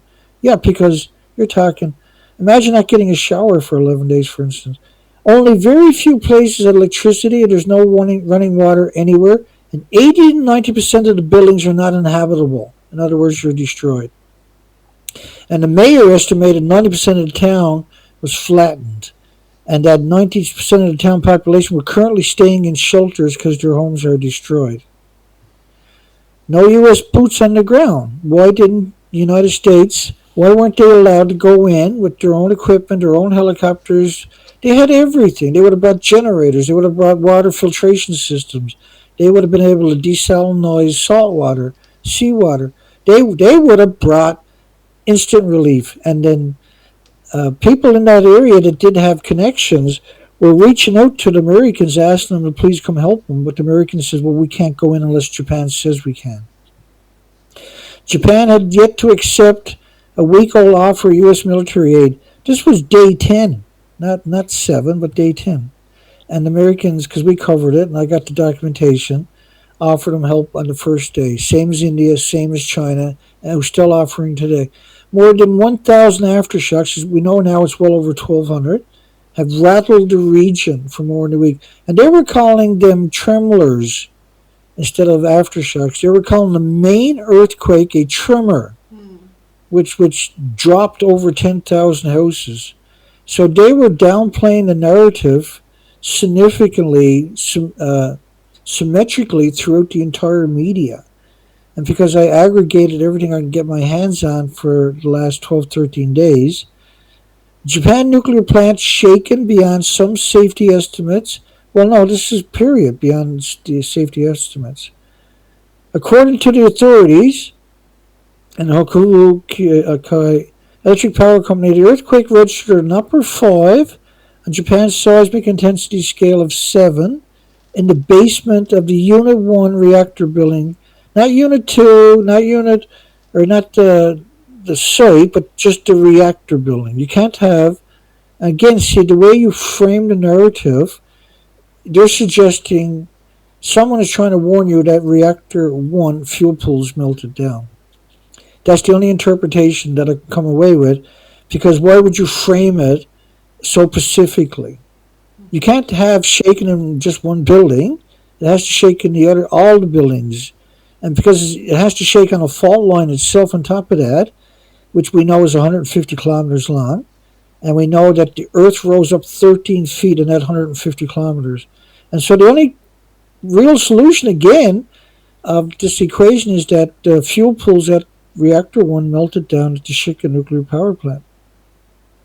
The earthquake registered an upper 5 in Japan's seismic intensity scale of 7, which is an 8 out of 10 of the Richter scale.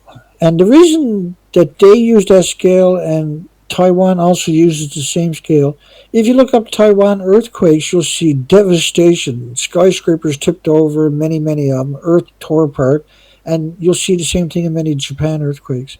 They use it to hide the damage when it happens to sensitive facilities like nuclear power plants. Nuclear has no right to exist. So to suggest it's in the basement is almost too much to bear for me. Of the Unit 1 reactor building, which at the top of it has two fuel pools, and each fuel pool has probably 5 reactor cores that are still hot and will come melt down on their own if they're not underwater the entire time. The minute they're exposed to oxygen, they melt down. Opera 5 in Japan's seismic intensity scale is 7 in the basement. Because I'm having a hard time comprehending that statement, and the only takeaway I got on it is why would you focus in on a single building instead of the site unless it was a meltdown and somebody's trying to warn you of a meltdown. The Japanese government said the quake was caused by 45 seconds of movement along a 150-kilometer reverse fault line. And what they mean by reverse is the earth rose up on the northern side of the Noto Peninsula. And then, well, how can you have it in the basement when it's 150 kilometers long, see? Okay, and so Opera 5 on Japan's seismic intensity scale of 7 will shake and rattle every building in Tokyo. So how can it only shake the basement of the number 1 reactor in Shika?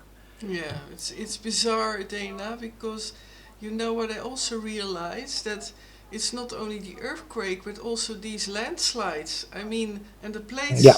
So that building is not damaged. I don't believe it for one bit, because there is also that maybe people do realize, but I realize even more. It's not only the earthquake, but it's also the slides. So that also damages buildings. I mean, and fundaments and basements. I mean, yeah. Well, the earth rose up 13 feet. So look up at 13 feet, and then because I've been covering it right from the get-go, you know, I always take my time and very methodical when I'm trying to tell a story, because it's nuclear. And so I don't have a right to rush anything. The proper way to do it is just take your time and flush everything out. Be very conscious of little details. And the details that we gathered up is over 1,200 aftershocks, and 400 of them were over 3.5. The places are already significantly damaged from the initial earthquake. You got over 1,200 landslides. And these landslides are incredible, but a lot of the roads could have been cleared in the local communities. They didn't even do that. Like on day 1, there was 1,000 landslides. On day 10, there was still over 1,000 landslides. You didn't clean them up. And then in the communities where all the pictures started coming out, you never seen any heavy equipment. You never seen any kind of activity. You never seen anybody trying to clear something. And they've been doing this for literally thousands of years, dealing with these attributes. But yet this time, we don't see any activity. There's no helicopters bringing supplies out to the victims. So why would you leave very vulnerable populations to survive on a slice of bread and a cup of water a day to their own devices, with no electricity, no food, in the dead of winter, and with 1,000+ aftershocks and all kinds of landslides, when it's an easy remedy? You fill the helicopters up, you bring in the military, and you just flood the area with supplies, and they can sit out everything else until the weather breaks, and then you can clear out the area. So at least you would do that much. But there's other ways to do it. The helicopters, you've seen the helicopters, the military come into certain zones and they just push these big pallets out of the helicopters, and then the parachutes pop open and big Humvees land on the ground, and then they just break them open and drive away, right? But you can send all the supplies, so you don't even need to land. But I can see 1 or 2 communities where they couldn't maybe land because they're very tiny communities. They don't have much. All the earth was damaged, but not all the communities, right? Not every community. I was even thinking, like, why not send then unmanned helicopters, or Well, So normally in this scenario, there's a lot of private people who owns helicopters, corporations, would have flown in their own supplies to get the jump on the government and get their name out there. and there's lots of major medias going helicopters. They would have brought in supplies. Well, the government couldn't get here yet, so we brought in some supplies, and they get a bunch of pictures and a bunch of hugs, and then they're on the Saturday night news, and everybody's, wow, you guys are heroes. Nothing. It Nothing. gets zero. So the only thing that really adds up is they had a meltdown. And so they're avoiding at all costs anybody flying over that area and any idea of Geiger counters, because a lot of these military helicopters are going to have Geiger counters on them. Mm-hmm. Yeah, exactly. And here, Robstar, welcome by the way, Robstar. He also asked, when can we expect radar fallout video like Dana showed on Fukushima? I don't think we can. I think that the nuclear industry is vehemently going to hide this nuclear meltdown like they done at Fukushima, Mm. um, because the nuclear industry cannot survive another nuclear meltdown anywhere on the planet. So also Japan, NOAA is being paid to not show. Is that? well, originally, because we've never seen four nuclear reactors and eight fuel pools melt down before, Mm. and so they covered that up right away. Where the models they showed were based on TEPCO's venting, not based on the actual nuclear meltdown. All the models I showed are based on venting, folks.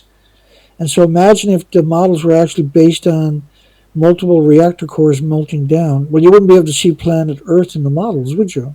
And it would be sustained for a very long time. And so I don't think we're going to see any models. And let me bring up one of those pictures again of Mm-hmm. of um, of the. I'm just going to come up to the full screen with everybody in a second. Okay, let's do that right now. In order to address that question, because that's such a great question, let's address that by reminding everybody what they've already done to us.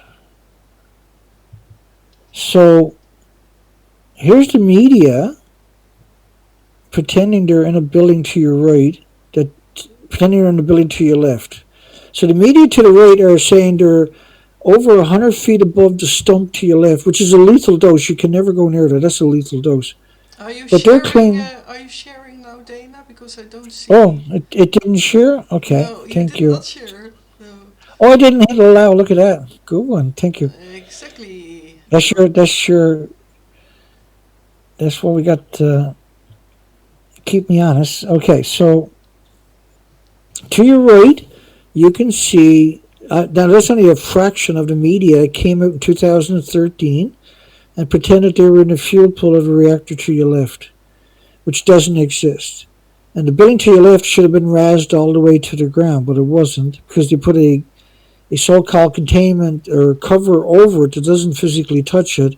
And then they claimed in 2013 and 14 they were in the fuel pools to the right. Now that's simply not true. So the fact that they done that and continue to tell that lie, now we're 12, almost 13 years down the road, they still continue to tell that lie.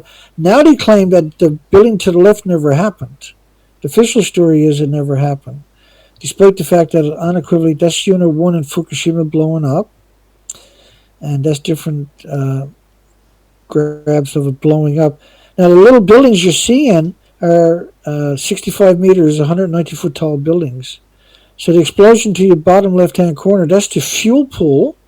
There's two of them at the top of the building that detonated, and that was the meltdown that caused the gas, the hydrogen gas, and the detonations. And so that burnt and lost its entire inventories in the fuel pools in just a matter of a short while.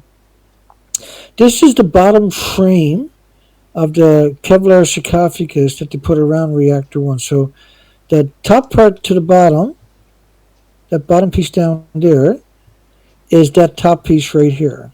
So that's not, that whole piece there is not visible in this piece. This is a 4-part piece. So it does kind of give you, when you look at this, hopefully that gives you some concept of how big this framing is. You can see a man down in the bottom of the video, and that gives you some context of how big these buildings really are. So that stump right there is taller, just the bottom piece now, is taller than reactor 3 and reactor 4 if you stack them on top of each other. So the bottom piece is 4 times higher than these two buildings stacked on top of each other. That went around reactor 1, which is the twin sister of these reactors. Each of these reactors had 2 fuel pools at the top of them, but just the reactor itself is equal to 100 Chernobyls. Just the reactor itself is worse than all nuclear reactor meltdowns in history that we know about. There's 4 of these buildings. And Shika has those same attributes. So we're getting almost through the Shika stuff. Let's keep running into it. Unless, Ray, you got something you want to throw out there? No, I'm listening Okay. with full attention. Everything for me is now very clear, and Okay, great. again, so grateful for all this information. Also to hear it live from you in my broadcast. So Yeah, no, I'm really enjoying it. Ishikawa earthquake response sees growing opposition scrutiny. And so the Diet, which is like a parliament or a congress, the opposition is saying the quake disrupted land access to the peninsula, knocked out the tiny airport serving the region, and for days capsized boats impeded the establishment of a sea route. Well, the sea route was gone because the earth rose up 13 feet and extended out 820 feet. So the harbors literally dried out permanently. You changed the dynamics of the coastline. When an earthquake of a similar magnitude hit the Kumamoto prefecture in 2016, that administration, Shinzo Abe, who was assassinated last year, thank goodness, and he was a terrible person who poisoned humanity with billions of pounds of radioactive food from the nuclear wasteland, is why I'm saying that. And it was a horrific crimes against humanity that he committed by doing that.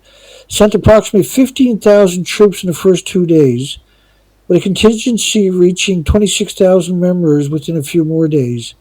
We're 13 days into this one, and we still got nothing in proximity to that, and we got about a dozen communities they still haven't managed to reach.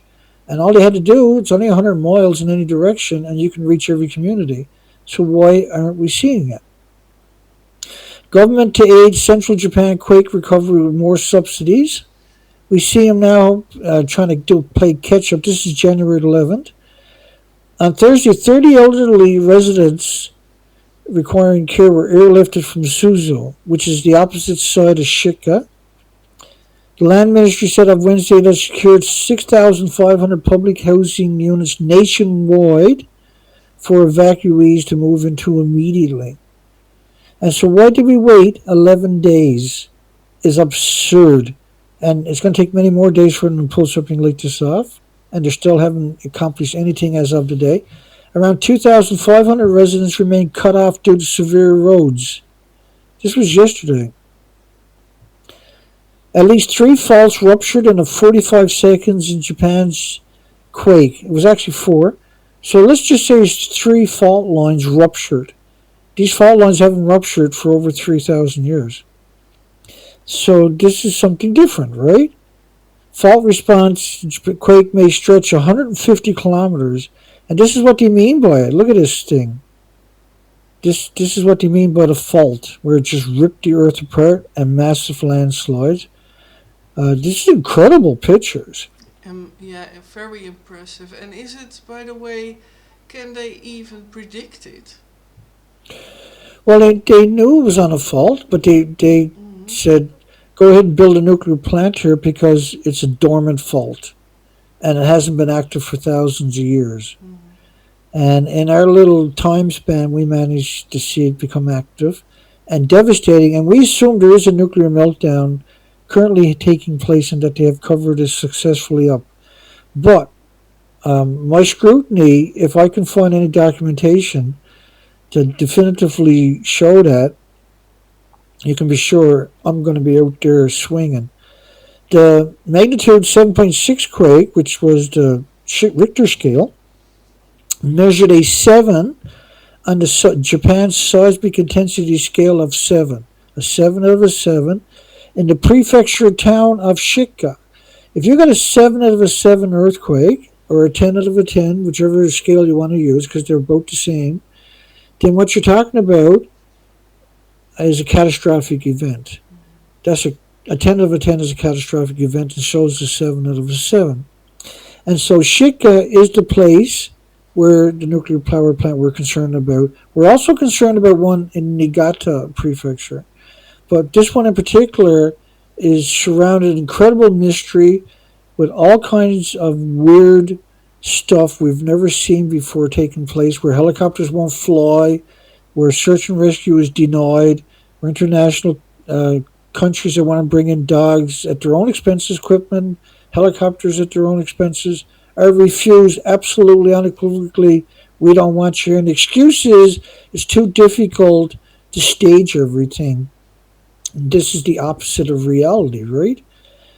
The more you got, the better it is. The more equipment showing up, the easier it is. And Japan government released a video of the tsunami surging up the river. These things come in at 400 miles per hour, and there's multiple tsunamis. So the first one comes in and ingresses far into the community. Then right behind it is another two or three at high speed, and you cannot escape it once it shows up. Moving central Japan quake evacuees a high priority. But it's not a high priority. This is on the 10th, and yesterday was the 12th, for instance. We still didn't see them moved. So they were abandoned for 10 days straight. They acknowledged them after 10 days, but they're still abandoned. The prefecture government believes many people may still be unable to report whether they are safe due to shortfalls in communication and severed traffic routes. Again, the shortfall in communication is as simple as flying in the military and sticking up communications because satellite actually exists. And the second one, for several traffic routes, then they can just fly people in and out with the big military helicopters. They can bring in endless medical teams, and they have them. They can bring in endless generators, food, water, blankets. They got apparel companies going to send in 100,000 Parkers. There's like it defies any rationale unless there's a nuclear meltdown. The minute you put a nuclear meltdown to the equation, everything makes perfect sense, and that terrifies me. At least 3,000 people are not still reachable in Ishikawa Prefecture. So why can't they go in with a helicopter and drop off some supplies? They're not. They're not reachable. They refuse to be go in and reach them. They don't want anybody going into the area, which to me, nothing else makes sense unless it's a nuclear meltdown. Damaging thousands of buildings. Okay, so that's it for Shika. Now we can come over and talk about Shika. I'll come back and we'll get Ray in. Stop hogging the screen time, Dana. Get Ray in for a little bit. It is her screen after all, Dana. And so now we got a pretty good picture, don't we, Ray? It's something happened, and it was a bit more than an earthquake. How's the questions going, folks? Now's a good time. Well, you know your presentation helps just to I said it stroke at least that people will investigate and ask questions. And I think that's the meaning of this, and it's still too overwhelming for me to realize that even in 2011 there was already a meltdown, and now this, and I was thinking maybe I mean it's a lot of information, and I did see a lot of your live shows regularly, but about this Shika nuclear plant. Is the cooling system the same, like with the ocean water? They're exactly the same as the Fukushima plant. They're boiling water reactors, and the fuel pools are at the top of the building. They're exact identical, 100% in every way, to the Fukushima nuclear power plants. And that the plants were shut down, but the fuel pools are still incredibly vulnerable. And the earthquake we're talking about is such strange connotations where they're saying they got a very high earthquake in the basement of a building. Not reactor 2, not the nuclear plant site, but just the basement of reactor 1. Yeah, and to get an image about what is approximately the meters in between these two power plants, these plants. This They're heart, just 100 feet or something. 100 They're, feet. they're, say it's 300 feet. Say it's a football field, but it's not because I Hmm. showed you the pictures. Right, about Yeah, 100 feet. exactly. Yeah, yeah. So like, but they're on a fault line. The reason you got the earthquake in the basement per se, which is not true. It's the whole site. Mm. The only reason you can have the earthquake there, you can't just have a little tiny fault line. So the fault line we know is 150 kilometers long, Yeah, and we know Shika, the community, which is tied basically onto the nuclear power plant, was a 7 out of a 7 on the Japan Shindu scale, right? Which is, you have to multiply Japan's numbers by 1.428 to get the Richter scale. hmm, And when you look at the enormous damage, the enormous amount of aftershocks, the enormous amount of landslides, to suggest that they ain't the same would, it simply doesn't hold any water, yeah, because obviously this is when you got 1,200 landslides and 1,200, it's actually around 1,400, and but the official number from a couple of days ago was 1,200. The official numbers of aftershocks was 1,240, but another 36 hours has gone by, so let's bump that up because we know there's still active shocks going on. We hmm, know 400 are very high caliber in a very fragile environment. So, so how can I explain this? So you got all these landslides, you got all these aftershocks, you got a major earthquake that ripped the roads apart, dropped maybe 10,000 buildings and businesses right to the ground, turned them into matchsticks many, many times. Tsunamis, you have the earth extending out 820 feet into the ocean, rose up for 85 kilometers on top of that, 820 feet and 13 feet up in the air. You have denial of all help to come in from different countries, which normally they welcome. In every other earthquake, they were like, "Yeah, come on in, right? Thank you so much." hmm. And these people, like the American military, wanted to go in right away, and they're coming with equipment. They don't give a crap about anything. They are here to do business, and their helicopters will bring in heavy equipment. It'll roll off the helicopters. It'll clear roads, and I mean they'll bring in just endless food, endless water, endless generators. They'll just distribute it everywhere. It's magic how the much equipment and energy and time they can punch in, or how much they can accomplish in 24 hours. Mm. And we've seen 10 days of 30,000 people living on a slice of bread in shelters because their Yeah, homes are destroyed, living on a slice of bread, a cup of water, yeah. not a glass of water, It's just no, unbelievable because no I heat. know also that, for example, the Indian people are very also great in rescuing in Oh, mountains, yeah, and they big, are big amazing. time. Good point, thank you. They, So, they, they got too much practice. mm, And they were, come on, let us in, like, let us go, let's do it, let's get it on, right? And hmm. we'll bring doctors, we've got equipment, we'll bring our own, we are ready to go, sir, let us in there. And So Japan was why no. refuse? Why refuse help? Yeah. Why didn't they let anybody fly over Shika? Yeah. Why don't we see any footage from Shika outside the sanitized top part? They cropped the old pictures and Hmm. showed us the top parts of the buildings. I can't even, that boggled my mind so much when I covered the story. Hmm. And after, like when I seen it originally, I blew up laughing, right? Because here was these crop pictures of the top of the buildings, and like, what are you doing? They're Yeah. desperate. They're desperate. And And the horrifying part, cut you off, Ray. The horrifying part of all this is I'm the only person on the entire planet that is asking this question. What's going on? And you, obviously, right? But that's, you kind of lose faith in humanity when you see this happening, right? Where's all the other bloggers?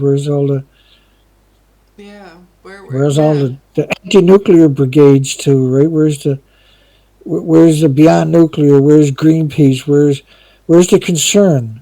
Well, Where's that's the that's that's academics? that's interesting Yeah, because I was yeah. thinking about Greenpeace. Greenpeace. I think that I'm a bit Green, please. Yeah. fulfilled, but yeah, there are a lot of other organizations who can at Yeah. least. I hope that people who will watch this live stream, and you specifically with your knowledge and what you investigated, that people will maybe investigate for themselves and find out, hey, there's something not right here. By the way, there is some. I did see some questions come by. Is that okay for you? Do you still have energy for that? Oh, I do so. Yeah. Oh. I saw something come by, but you can read it, of course, as well. Delvertje says or asks, could this be caused by harp? So I think she Well, means. could have harp caused some of these events? Yeah, of course it could. Yeah. I don't. Well, this was a fault line that ruptured for 150 miles, Mm, and so we're talking about tectonic plates basically going, "Ugh." And so we're talking about enormous amount of energy that would cause all kinds of other issues, right? But again, there's many new technologies that we're not allowed to talk about, and so I can't talk about it because you're streaming to YouTube and that. And I know some of these are sanitized technologies where I've actually had um, issues with before, so I'm not going to take a chance on your channel. mm, mm, What would happen to the nuclear power plant, global resistance, after an ICBM attack that does not hit them directly, but would the electric magnetic pulse (EMP) damage the emergency power supplies as well? Like if you had a carry-on event from the sun, where the sun affected the grids, all nuclear power plants worldwide will melt down at the same time because it will take out all the necessary functions. All nuclear power plants, by the way, are dependent on external power. They can't run on their own power, and generators only meant to last around 8 hours.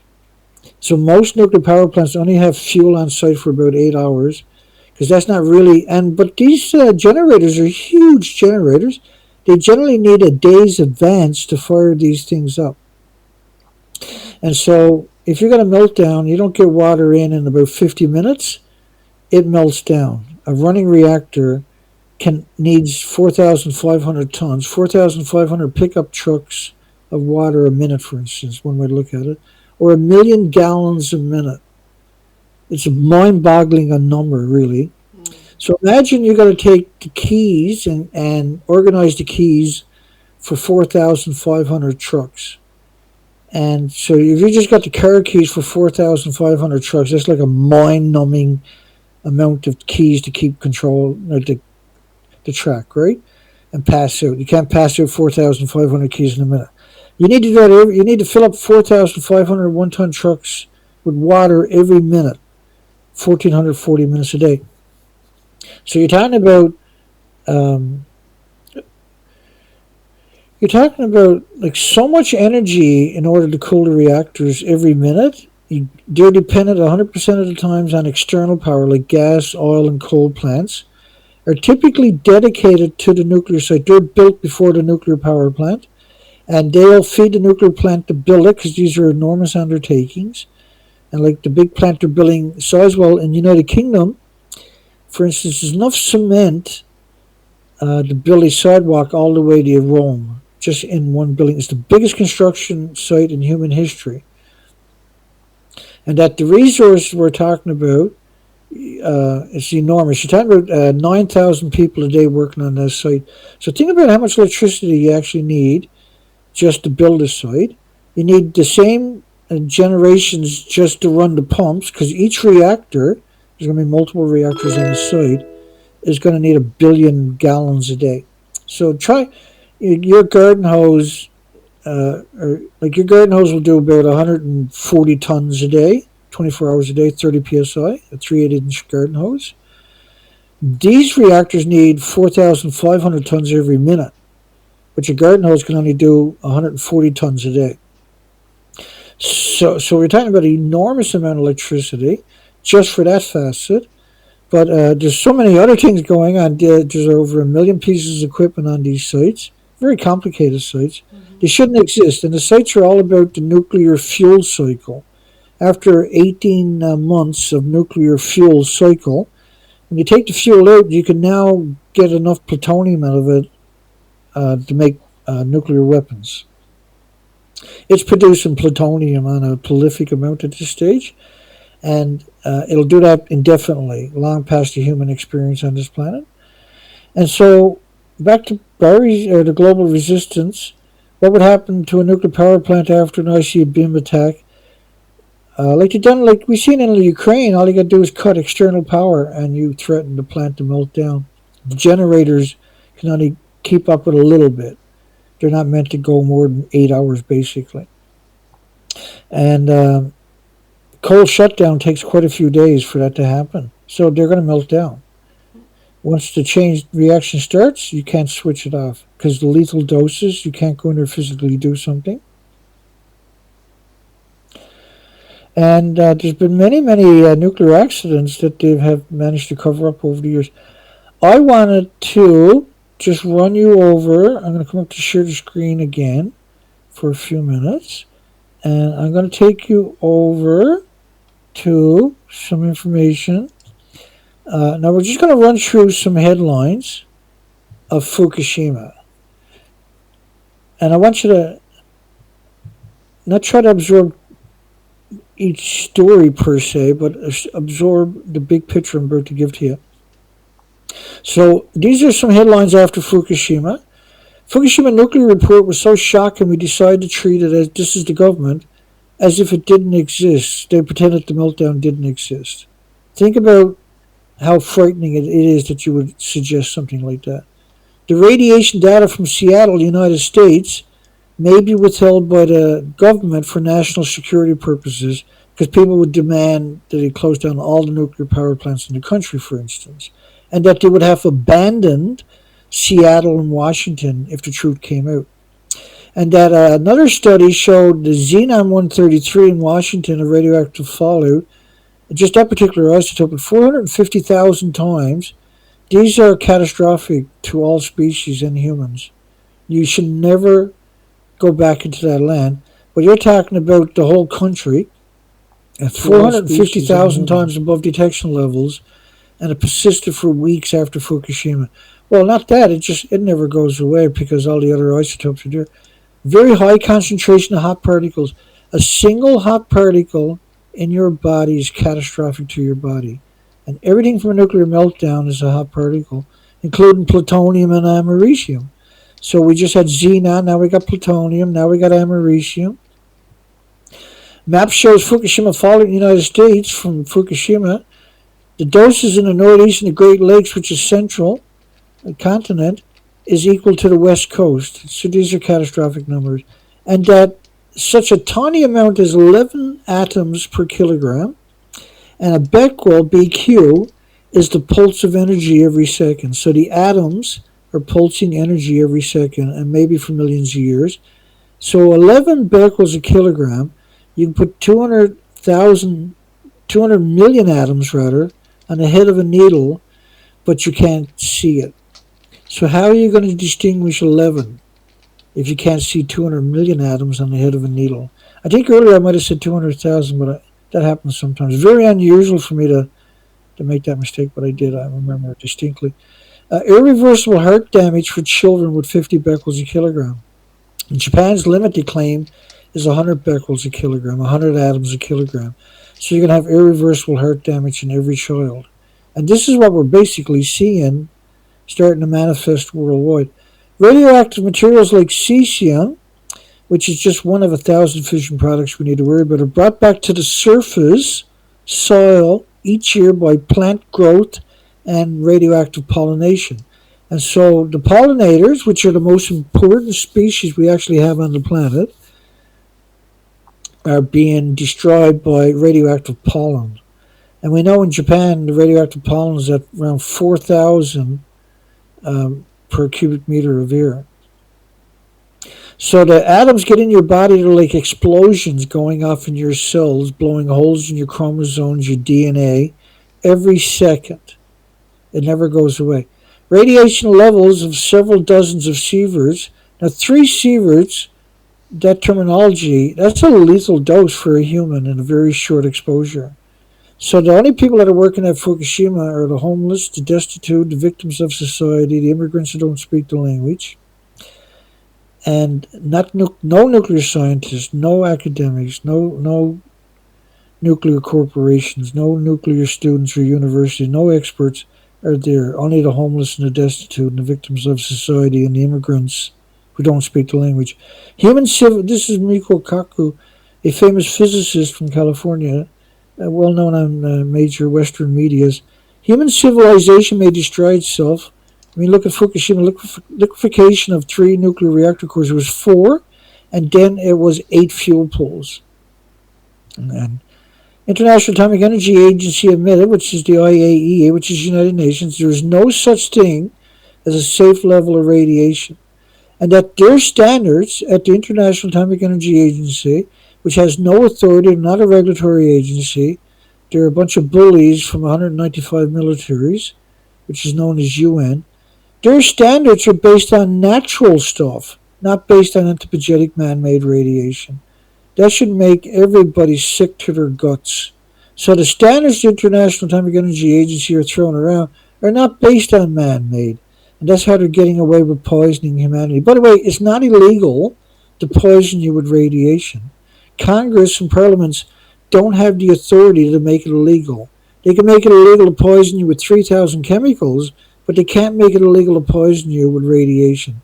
Only the nuclear regulatory agencies has the authority, and they're appointed by each government, each administration. They're new ones. And none of them have ever made it illegal to poison you. If they did, they wouldn't be able to kill you in your hospitals. Doomsday-like radiation release of fire in the pool at Unit 4. Now, I showed you pictures of 4 different medias pretending they were in the fuel pool. It would be a global catastrophe. Doomsday-like radiation. And I'm going to bring that to context right after this. Japan's worst-case scenario assumes significant public exposure by March the 2nd, the day after, because Reactor 1 exploded. Significant public exposure. Not just cancer, but how low doses of radiation causes heart diseases and strokes. Think about that, what's going on now. How you got lung problems, and respiratory, and pituitary, and thyroid, and adrenaline. And down the road you see Alzheimer's and dementia and autism and diabetes and Down syndrome skyrocket. That's typical of radioactive poisoning. Major U.S. paper, time to quit nuclear power altogether, threatens the very existence of human civilization.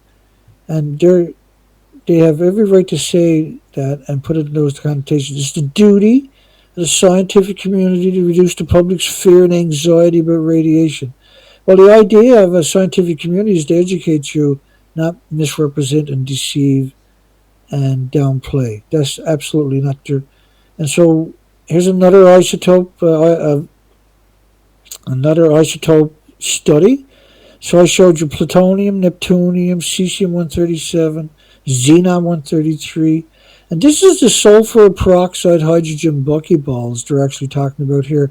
This is a phenomenon they actually knew about in the 50s from ocean nuclear weapons testing that I call a nuclear war. It's the same nuclear weapon and it's the same radioactive fallout.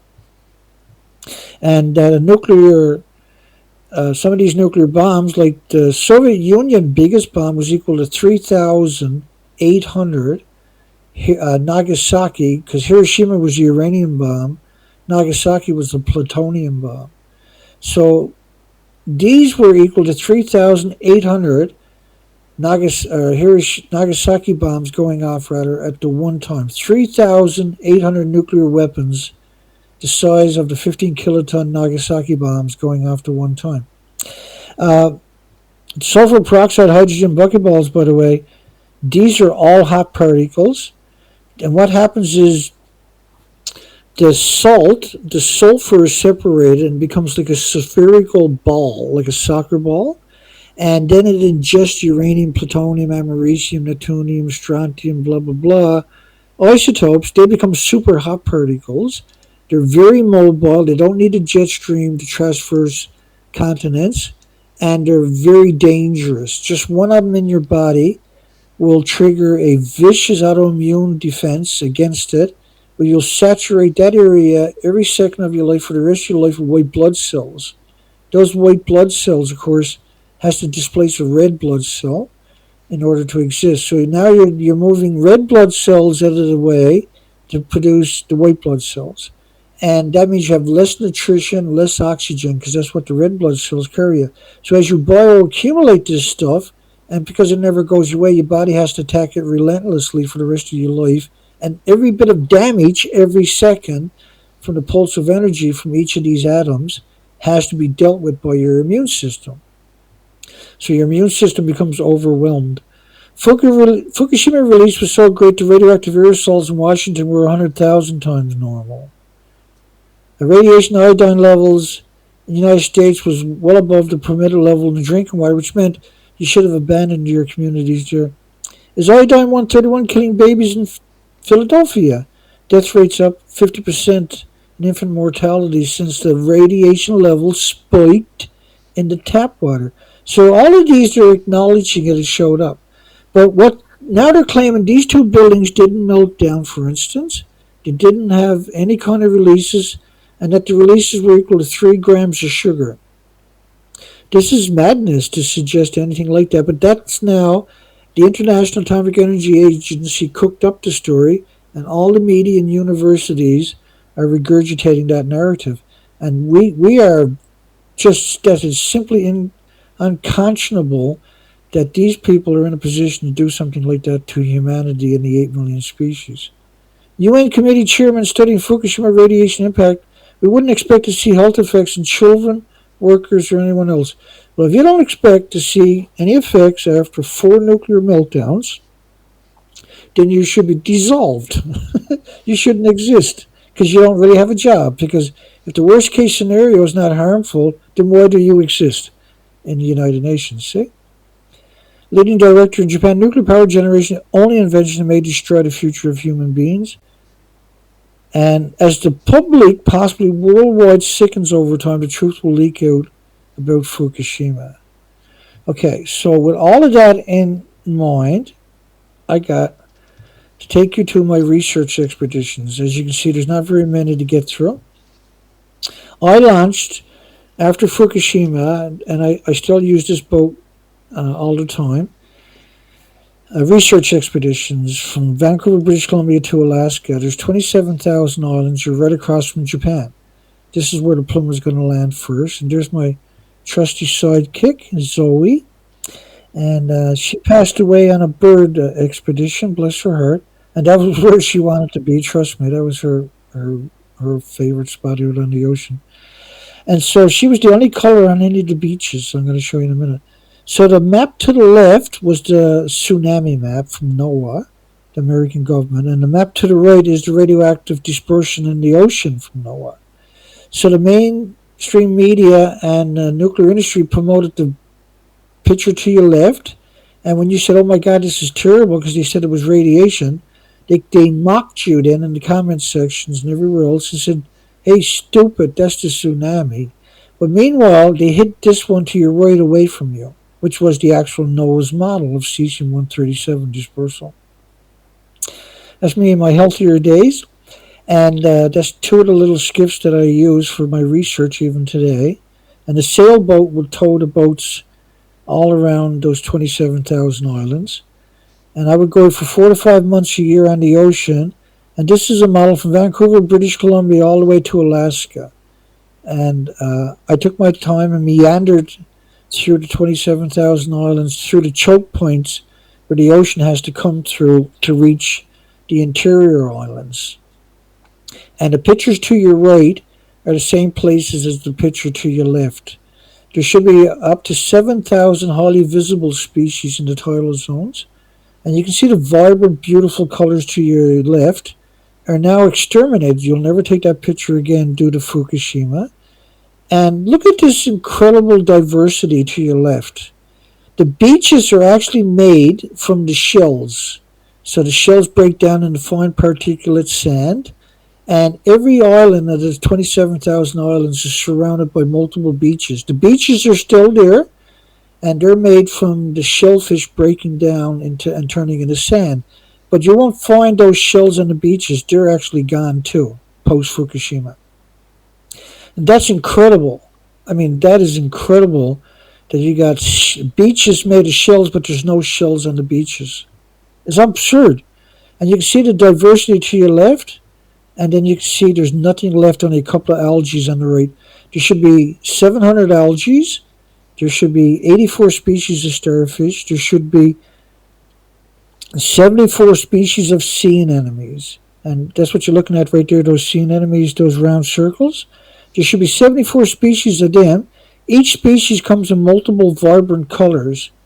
The starfish are the same thing. There should be about 74, 76 species. And each species would come in multiple vibrant colors. And to the right, you can see the same places. Now, the whole coastline would look like that to your left. And I went there year after year for 6 years, 4 to 5 months, even 6 months at sometimes, on the ocean without coming home, in desperation looking for an oasis. And it does not exist. We wiped them out. They were wiped out. And the only catalyst that we have was Fukushima. And so these pictures to your left, you'll never take these pictures again. This incredible beauty, and now it's just a absolute wasteland. And in fact, if you shipwrecked there pre-Fukushima, you could live forever and have tons of food, lots of protein. If you shipwreck there now, you'll starve to death. There's no way to survive more than a couple of days. There's no food left. Now, I used to be a commercial diver, and I dove this coast for many, many years. And the species to your left used to really bother me because when you touched down, it was very difficult not to be stepping on other creatures.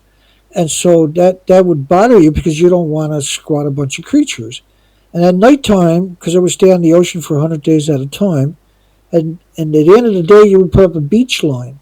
But you would wait until high tide because if you tried to walk up the beach, you would kill all kinds of creatures, but it was very slippery. It was very difficult to walk up the picture to your left versus the picture to the right, where there's no species left. And this is a prime example, really, of the coastline to your left. That's really a great picture of what the coastline should look like. And as you can see, it would be very difficult to get up to the high tide line from low tide without falling and hurting yourself. So you would wait for high tide, go in a little skiff and put up your beach line on a tree so you wouldn't drag anchor at night. And that's the idea. You put out an anchor, but a beach line also so your boat doesn't swing around and drag anchor. Because you're talking about a 19-foot tide exchange. And what that means is your boat, as the tide's rising, could raise the anchor or move it. And then while you're sleeping, you can drag it and end up on the rocks. Now there's no worries about slipping and falling down. And it's so strange to see the shorelines to your right empty. It's just mind-boggling that could happen. And this happened post-Fukushima. This is an extinction level event. Okay, so we're coming back over. And how we doing, Ray, for time? Because I know we're getting there. Well, it is good that this information all comes out, and when I see all these pictures again. By the way, there were in the previous subject there was still some conversation going on, but maybe you saw it about EMP and. Yeah, we touched on that one, I think. Yeah.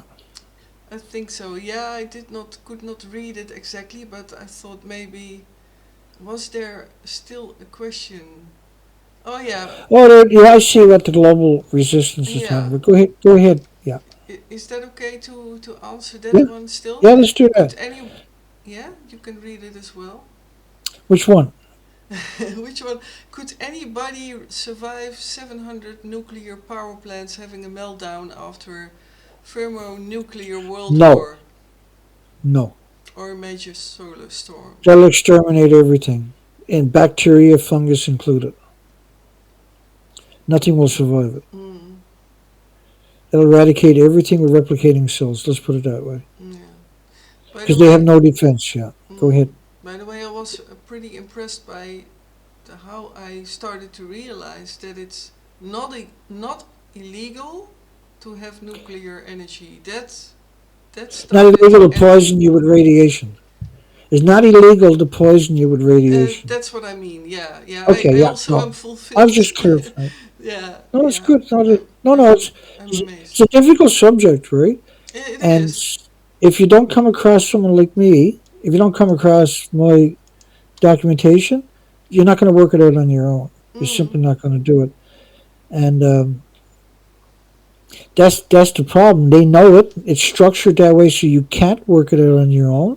mm, And the other information you're going to find is the same propaganda. No matter which institution you go to, they're going to feed you the exact same propaganda. mm, And um, the thing with what I do is, if I make a simple Freudian slip, they'll chop that out. And if I make enough of them, they'll string them together and they'll come out and say, Dana's an idiot, he doesn't know what he's talking about. And it'll can be completely out of context. And that if you go and you look me up, you'll find horrific, horrific things said about me. I But if you did. want, I did yeah, try. I it's did try. horrifying. I saw the most, It's yeah, horrific. awful Yeah, things, the it's negative like things. awful is not the word. I don't think it's Mm, just horrifying. mm, And I got no choice. And those people should realize my personality. That when you do something like that to me, I'm never going to go away. mm-hmm. You're Yeah. making a. I got nowhere else to go. You separated everybody away from me by all these awful lies, and the only thing I got left in my life is to kick the daylights out of the nuclear industry for the rest of my life. Mm, And obviously, at the pace that I set, that's what's going on, right? mm, It backfired because normally they'll drive people away with these horrific lies, right? But what it done to me was showed absolute desperation and this bully mentality, this arrogance, this hubris, mm, that I said to myself, you know what? I might have given up 5 years ago because it's a ridiculous amount of work that I do every single day. mm. It's ridiculous, Yeah, and now I don't know how to do anything else. That's all I know how to do now, is yeah. because they made it so that I couldn't go anywhere else. Yeah, and can I ask how safe are you feeling there at the coast? Because you're, I mean, if that plume, if Yeah. that, I mean, you Well, already told that in Europe it could have been hit already yesterday, also in the Netherlands, if it would have been if a it melted meltdown. down, yeah. But how are you coping, or how are you? Yeah, are you Well, living there in the right spot, or I mean, not exactly the best well, spot? I'm on the other side of the continent, Uh huh. but because I Oh used to be yeah. on the west coast, right now Yeah. I'm on the east coast of Mhm. Canada. Mhm. That doesn't mean anything. It doesn't matter where I'm to on the Mm. planet, you're still going to get an awful amount of radioactive fallout. Yeah. I'm on an island out in the Atlantic Ocean, so I'm a little bit better situated than most people. Mhm. Because most people, if you're on the continent, you got the radioactive fallout washing down through the continent towards the coastlines. Whereas I'm on an island, Mhm. and I'm on an island. Unfortunately, uh, I'm on the planet. Unfortunately, so I Mhm. can't escape it. You No. can't escape No it. one. But we could, like, if we were honest, we wouldn't have to escape it per se. They would have sent in all kinds of equipment to deal with it. And instead, what they decided to do was cover it up and pretend it didn't happen. Mhm. And some of the headlines I gave you earlier, it really clarifies. Like after Fukushima, they said people 60 and older should be prepared to die at the Fukushima plant. So if your power plant breaks down, people 60 older should be prepared to die at the plant. Well, shouldn't we sacrifice all the nuclear scientists first? And all the universities, nuclear universities, shouldn't we sacrifice all those students first, for instance? So when they talk about 60 older should be prepared to die, they're not talking about anybody in the nuclear industry. They're talking about the most vulnerable of society. This is what Japan was doing too.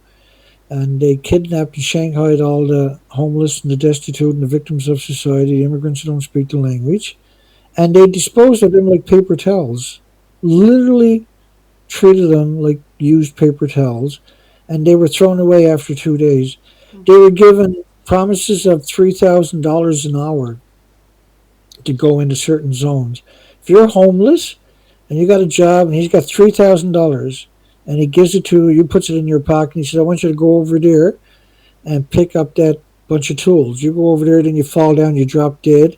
And so now they know better than to send somebody over in that zone for a while till the remote control bulldozers can go in. And then when they finally retrieve the body, they're just going to incinerate it. Mhm. We know of uh,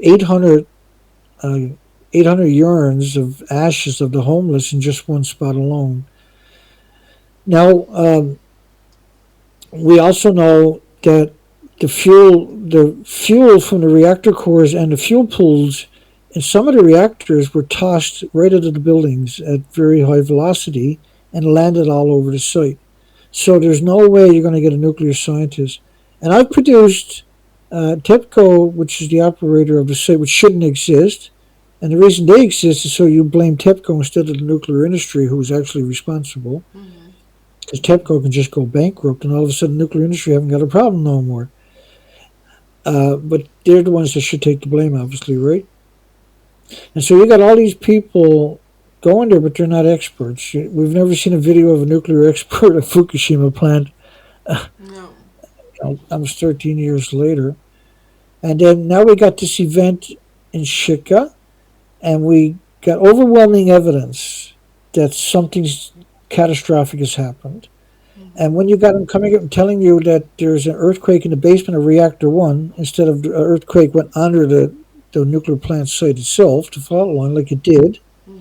where all the communities, the Shika community was a 7 out of a 7. You had a huge earthquake at the site, but only in a basement and only of a single reactor building. They're telling you it melted down. That's telling you it melted down. Mhm. And until I see evidence that can disprove it, Mhm. I got no choice but to assume it melted down. Yeah, I The, really am wondering while all hearing this how this is on top of that what happened in 2011. And I was always against nuclear energy. I'm not a scientist, but I always was strictly against it because it's man-made and it's dangerous if it gets loose, etc. I mean, I'm totally against it, but I was wondering as well when yeah. you were talking about these species, when and how are we going? What's the next step in that we are maybe noticing it? Because, for example, with the food chain, like with the fish and everything, what you also showed, how I mean that also the fishermen will notice that it's getting less and less. And Oh, they are. maybe you Right, yeah, understand good my points. question. When are we Okay, going? so, well, we're seeing it. Mm-hmm. Obviously, we've been seeing it dramatically. Mm-hmm. And there's so many.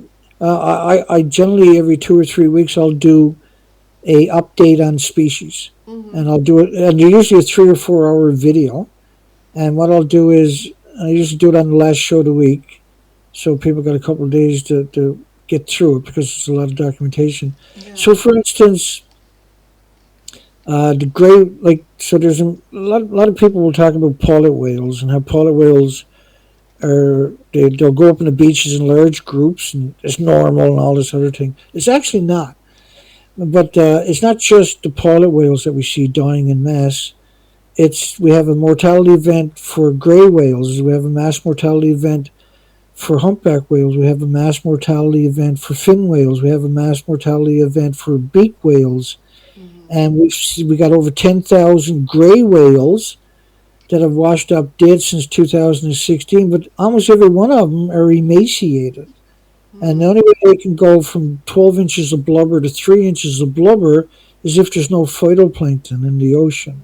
Mm. Is it, And by the way, also that, for example, the ice bears, they emaciated, that it is also, 3,000 polar bears yeah, emaciated in the Arctic. That yeah, was about 5 years ago, 6 years ago, a story came out mm-hmm, where all the polar bears in this area, it was around 3,000 of them, were emaciated. And some of the videos are just disturbing to watch. There was one mm-hmm, polar bear that swam for 400 kilometers looking for food. It finally found a spot where there was some seals, and that polar bear had done the longest dive and the deepest dive, and died about a week and a half later in desperation to get some food. oh, What gee, happened to the food chain was the first thing we'd done with the radioactive fallout, because it covered the entire planet mm-hmm, and the surface of all the fresh and ocean waters, it killed the phytoplankton because the phytoplankton lives at the surface. The phytoplankton is the basis of the food chain, the basis of the oxygen chain, and the basis of the carbon sequestering chain. And the basis of the food chain means it's it feeds all the other species, and the species feeds the next species. Those species feeds the next species. Eventually, they feed the herring and the anchovies and the squids and the sardines and the krill and everything else. Mm-hmm. And so, once you start destroying the basis of the food chain, you see that breaking of the food chain. Then it manifests in many different ways. And so it's very subtle, for instance. You don't really, for the average person, they have no way, because they don't understand how big and the diversity of the food chain looks like. So it goes this way. I'm on the East Coast. Now, I showed you pictures of the Pacific Ocean coastline. The food chain is destroyed, right? There is no ecosystem anymore. It's completely destroyed. And so all the migratory birds that would normally come along that coastline have no food resources. And so in 2015, 2016, there was 1 million plus common murres, and they dive 600 feet all day long. They feed on anchovies and squid and sardines and stuff like that. But also at the same time was the Cassini auklets, and they feed on microscopic animals. So you had millions of them showed up dead, emaciated, and millions of common murres showed up emaciated. So you had two different species that feed on two different spectrums of the food chain showing up at the same time in millions emaciated. So the food chain was broken. But we've now seen that on the East Coast too. Yeah. And now here where I'm to, on the east coast of Canada, we have the biggest migratory run of seabirds worldwide. We get around 46 million migratory birds come through here each year from spring to November. Now I'm doing bird studies last year and the year before and the year before and the year before. They didn't show up. So if 46 million birds show up somewhere else, that's going to make a news, right? It didn't make the news because they disappeared. Now, officially, they're not acknowledging that. And another part of the studies I do to study the birds is I study insects in the forest. Now, the typical acre of forest would have 500,000 spiders into it, many different species, but 500,000. So typically, when I'm looking for insects, I'm going to study spider webs because the spider webs will tell me what species of insects live in that forest. And so every forest is micro ecosystems, and it's a quick way to find what species I can expect to find that night or the next day in the forest. I couldn't find the spider webs in the forest. And so spiders bioaccumulate radiation 1,000 times, 1,000% more than the other species because they liquefy other insects. And so when they drink the liquefied of the other insects, they bioaccumulate the radiation. And because they produce many generations in a short period of time, they will generally disappear pretty quickly. They're what you call keystone species. And so are mosquitoes. Mosquitoes feed frogs, they feed fish, they feed trout, they feed all kinds of little insect eating birds. And so the majority of the little birds we're seeing are seed eaters, not insect eaters. And the majority of the insect eating nest colonies that we see set up have all failed. They have birds, but they abandon them. And so right now, all I can find on the East Coast is three species of marine birds, and they were one species doesn't belong here, which is known as a cormorant. The other one is a residential known as a seagull, and the other one is the kittiwakes, also known as the tickalass here. And they're like a small seagull. And they lay their eggs in the open on the edge of a cliff. So you can literally go along in your speedboat and see how many eggs in the beginning of the season. Mm-hmm. And also the puffins. Their colonies all failed on the East Coast this year. And they laid their second set of eggs later in the year, but they failed too. And so I was studying this group on these couple of islands out here because that's all that's there. And I couldn't figure out where they were feeding because they weren't feeding in the ocean. And on a beautiful summer's day, where the oceans are like a sheet of glass, there was no fish jumping, there was no birds diving, there was no feeding going on. I've never heard tell of that. The cliffs which have sustained millions of generations, are normally um, all winter included will be stained with the excrements of the birds because they nest and raise their youngs and they just poop off the side of their nest, right? And that runs down the cliff and that stains the cliff white. And so when I'm out on the boat, you would see all the white stains and you go over and document the birds. We didn't find that anywhere on the coastline. So in order for that to disappear, that takes several years for that staining to finally go away because it's been there for millions of years, millions of generations. So, like for yourself, you're not paying attention. I would imagine you're not doing tallies, for instance, right? And so, what I've been noticing and frightening me is we have thousands of freshwater ponds here, and we're not seeing any migratory birds in the ponds, which is that's the nursery for a lot of the species is Mm-hmm. freshwater ponds for ducks and mallards and stuff like that and loons. And then the coastline for many species, shearwaters and kittiwakes and albatrosses and shearwaters. There's so many species you can barely wrap your mind around it. The Arctic turds, just unbelievable diversity.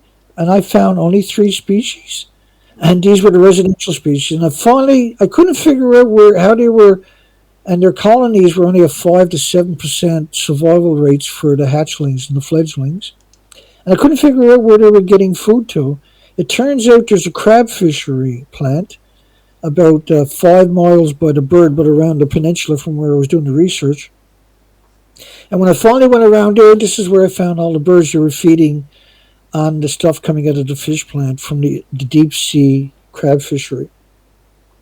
And we just noticed last year, not noticed, but it was just documented last year, that 10 billion snow crabs disappeared. So snow crabs, they're bottom feeders. They don't swim or anything like that. So a lot of the radiation sinks down to the bottom, and they feed on the radioactive carcasses of the phytoplankton or anything else, and they got poisoned and stopped reproducing. It took several generations before that started to manifest, but then it once it reached a certain crescendo, now they disappeared. That's the end of that. And as I showed you the pictures, folks, of the coastline, those species, I went back 6 years in a row because I felt the species would start to recover. They didn't. It got worse until there was nothing left. So then we moved the operation to the East Coast, and that's where we're currently at right now. And we're seeing the same things here as we've seen on the West Coast. But the West Coast was very hot when I was there, and the Mm-hmm. best thing I could do for my health was to get off of that coast. Unfortunately, it was too late. And so in February last year, I had 3 heart attacks and 7 stents put in. And I've had a host of other problems since then. But that's the most stints that anybody's ever had put in this province is 7. That's And an so, incredible lot. I mean, yeah. so somebody decided I was worthy to keep around, Mm. and that the local doctors weren't allowed to operate on me in the city. They said, "Well, you're CIA, FBI, or something." I said, "No, what are you talking about?"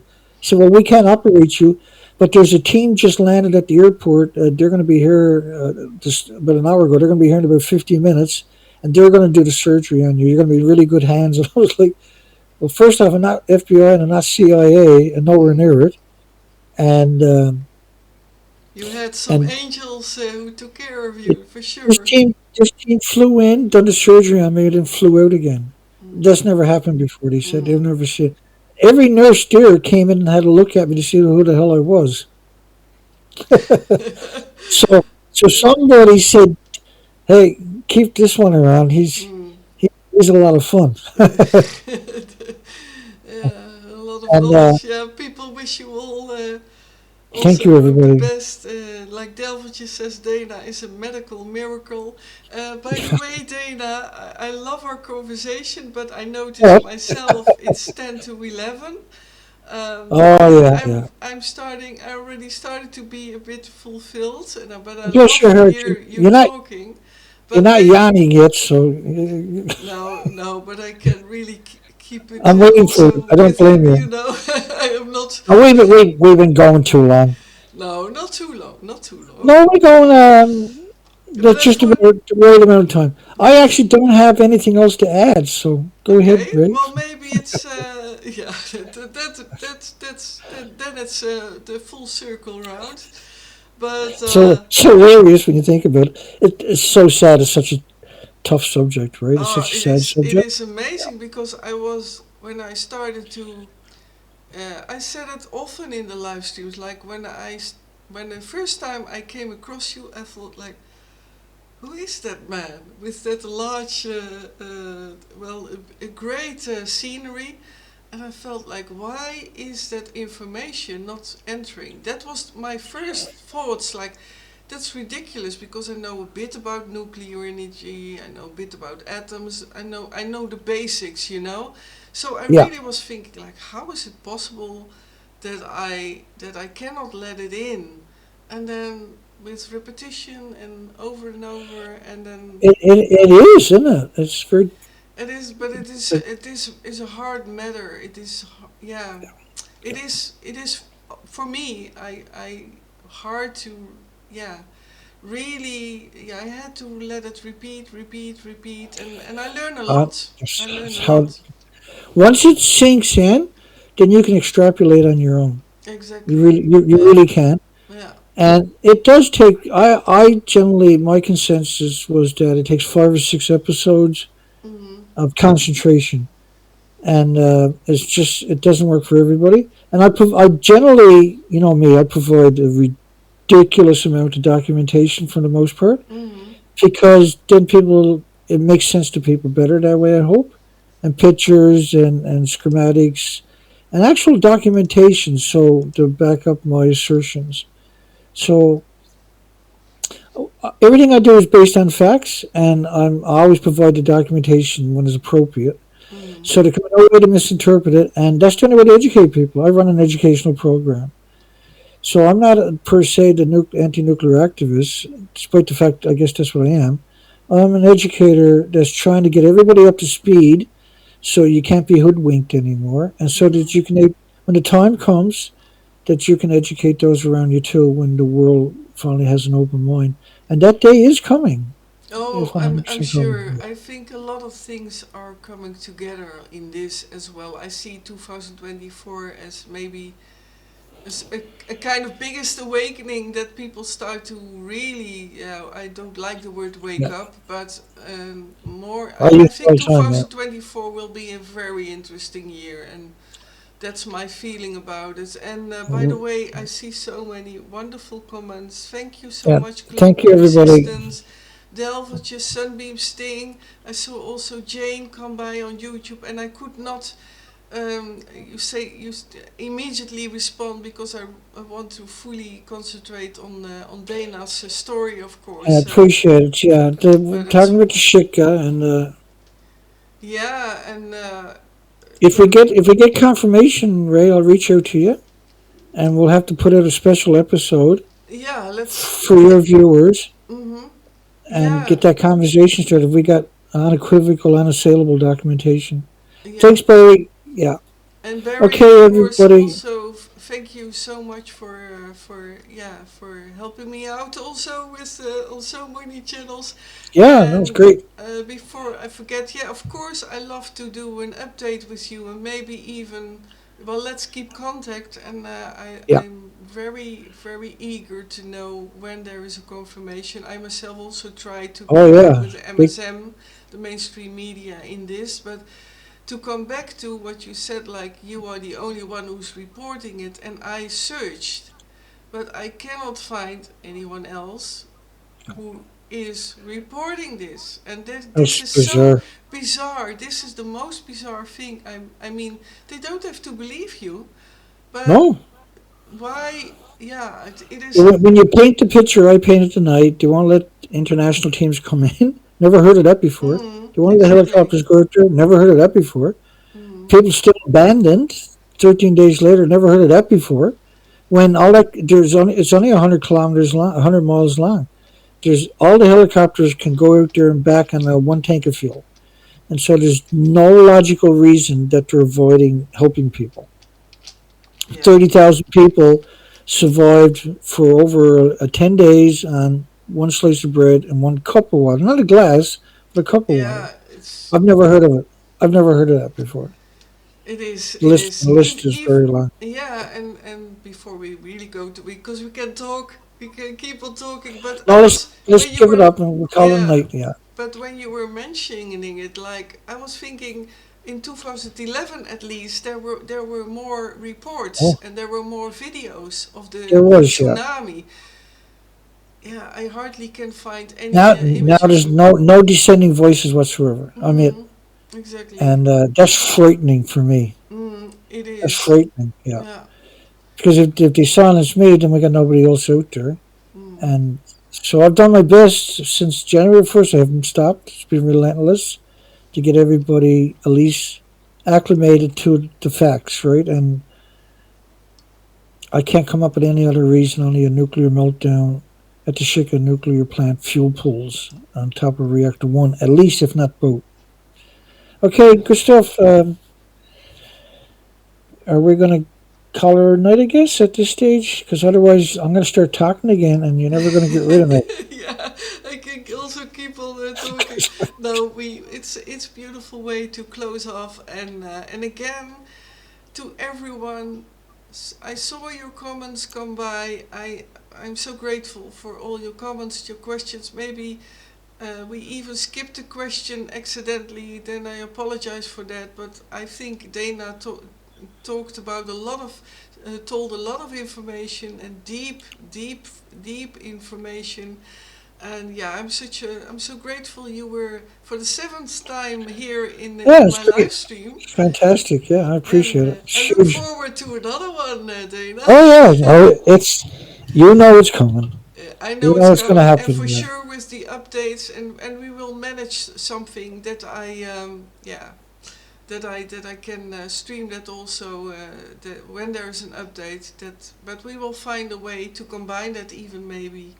And also to Yeah. someone on YouTube mentioned like that Quinn that did not know that this live stream was happening.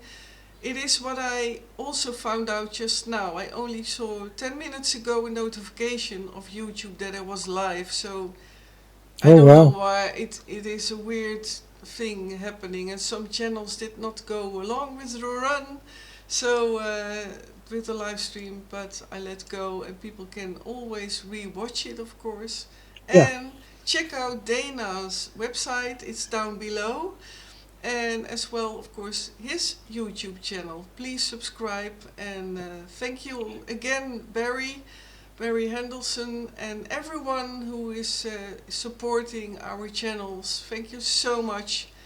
And yeah, I hope to see you next time. And I plan on going Tuesday evening, by the way, to go English live, and that will then be about my Deep State MQ Ultra Past and of a recent happening. But I will talk about that. And yeah, Dana, again, thank you so much. Do you have Yeah, some thank you. words to say goodbye or some last No, words? that's. I think I pretty well said enough tonight. yeah. All right, dear people, just You hang gotta on watch a me. bit still, Dana, so don't go Nice away. meeting everybody. Thank you, Oh, everybody, all for having the right. courage to hear the truth. We'll see you, Ray. I'm gone. Take care, everybody. Have a All great right, night. everybody. Bye Okay. bye. See you next time. Thank you for watching. Bye bye.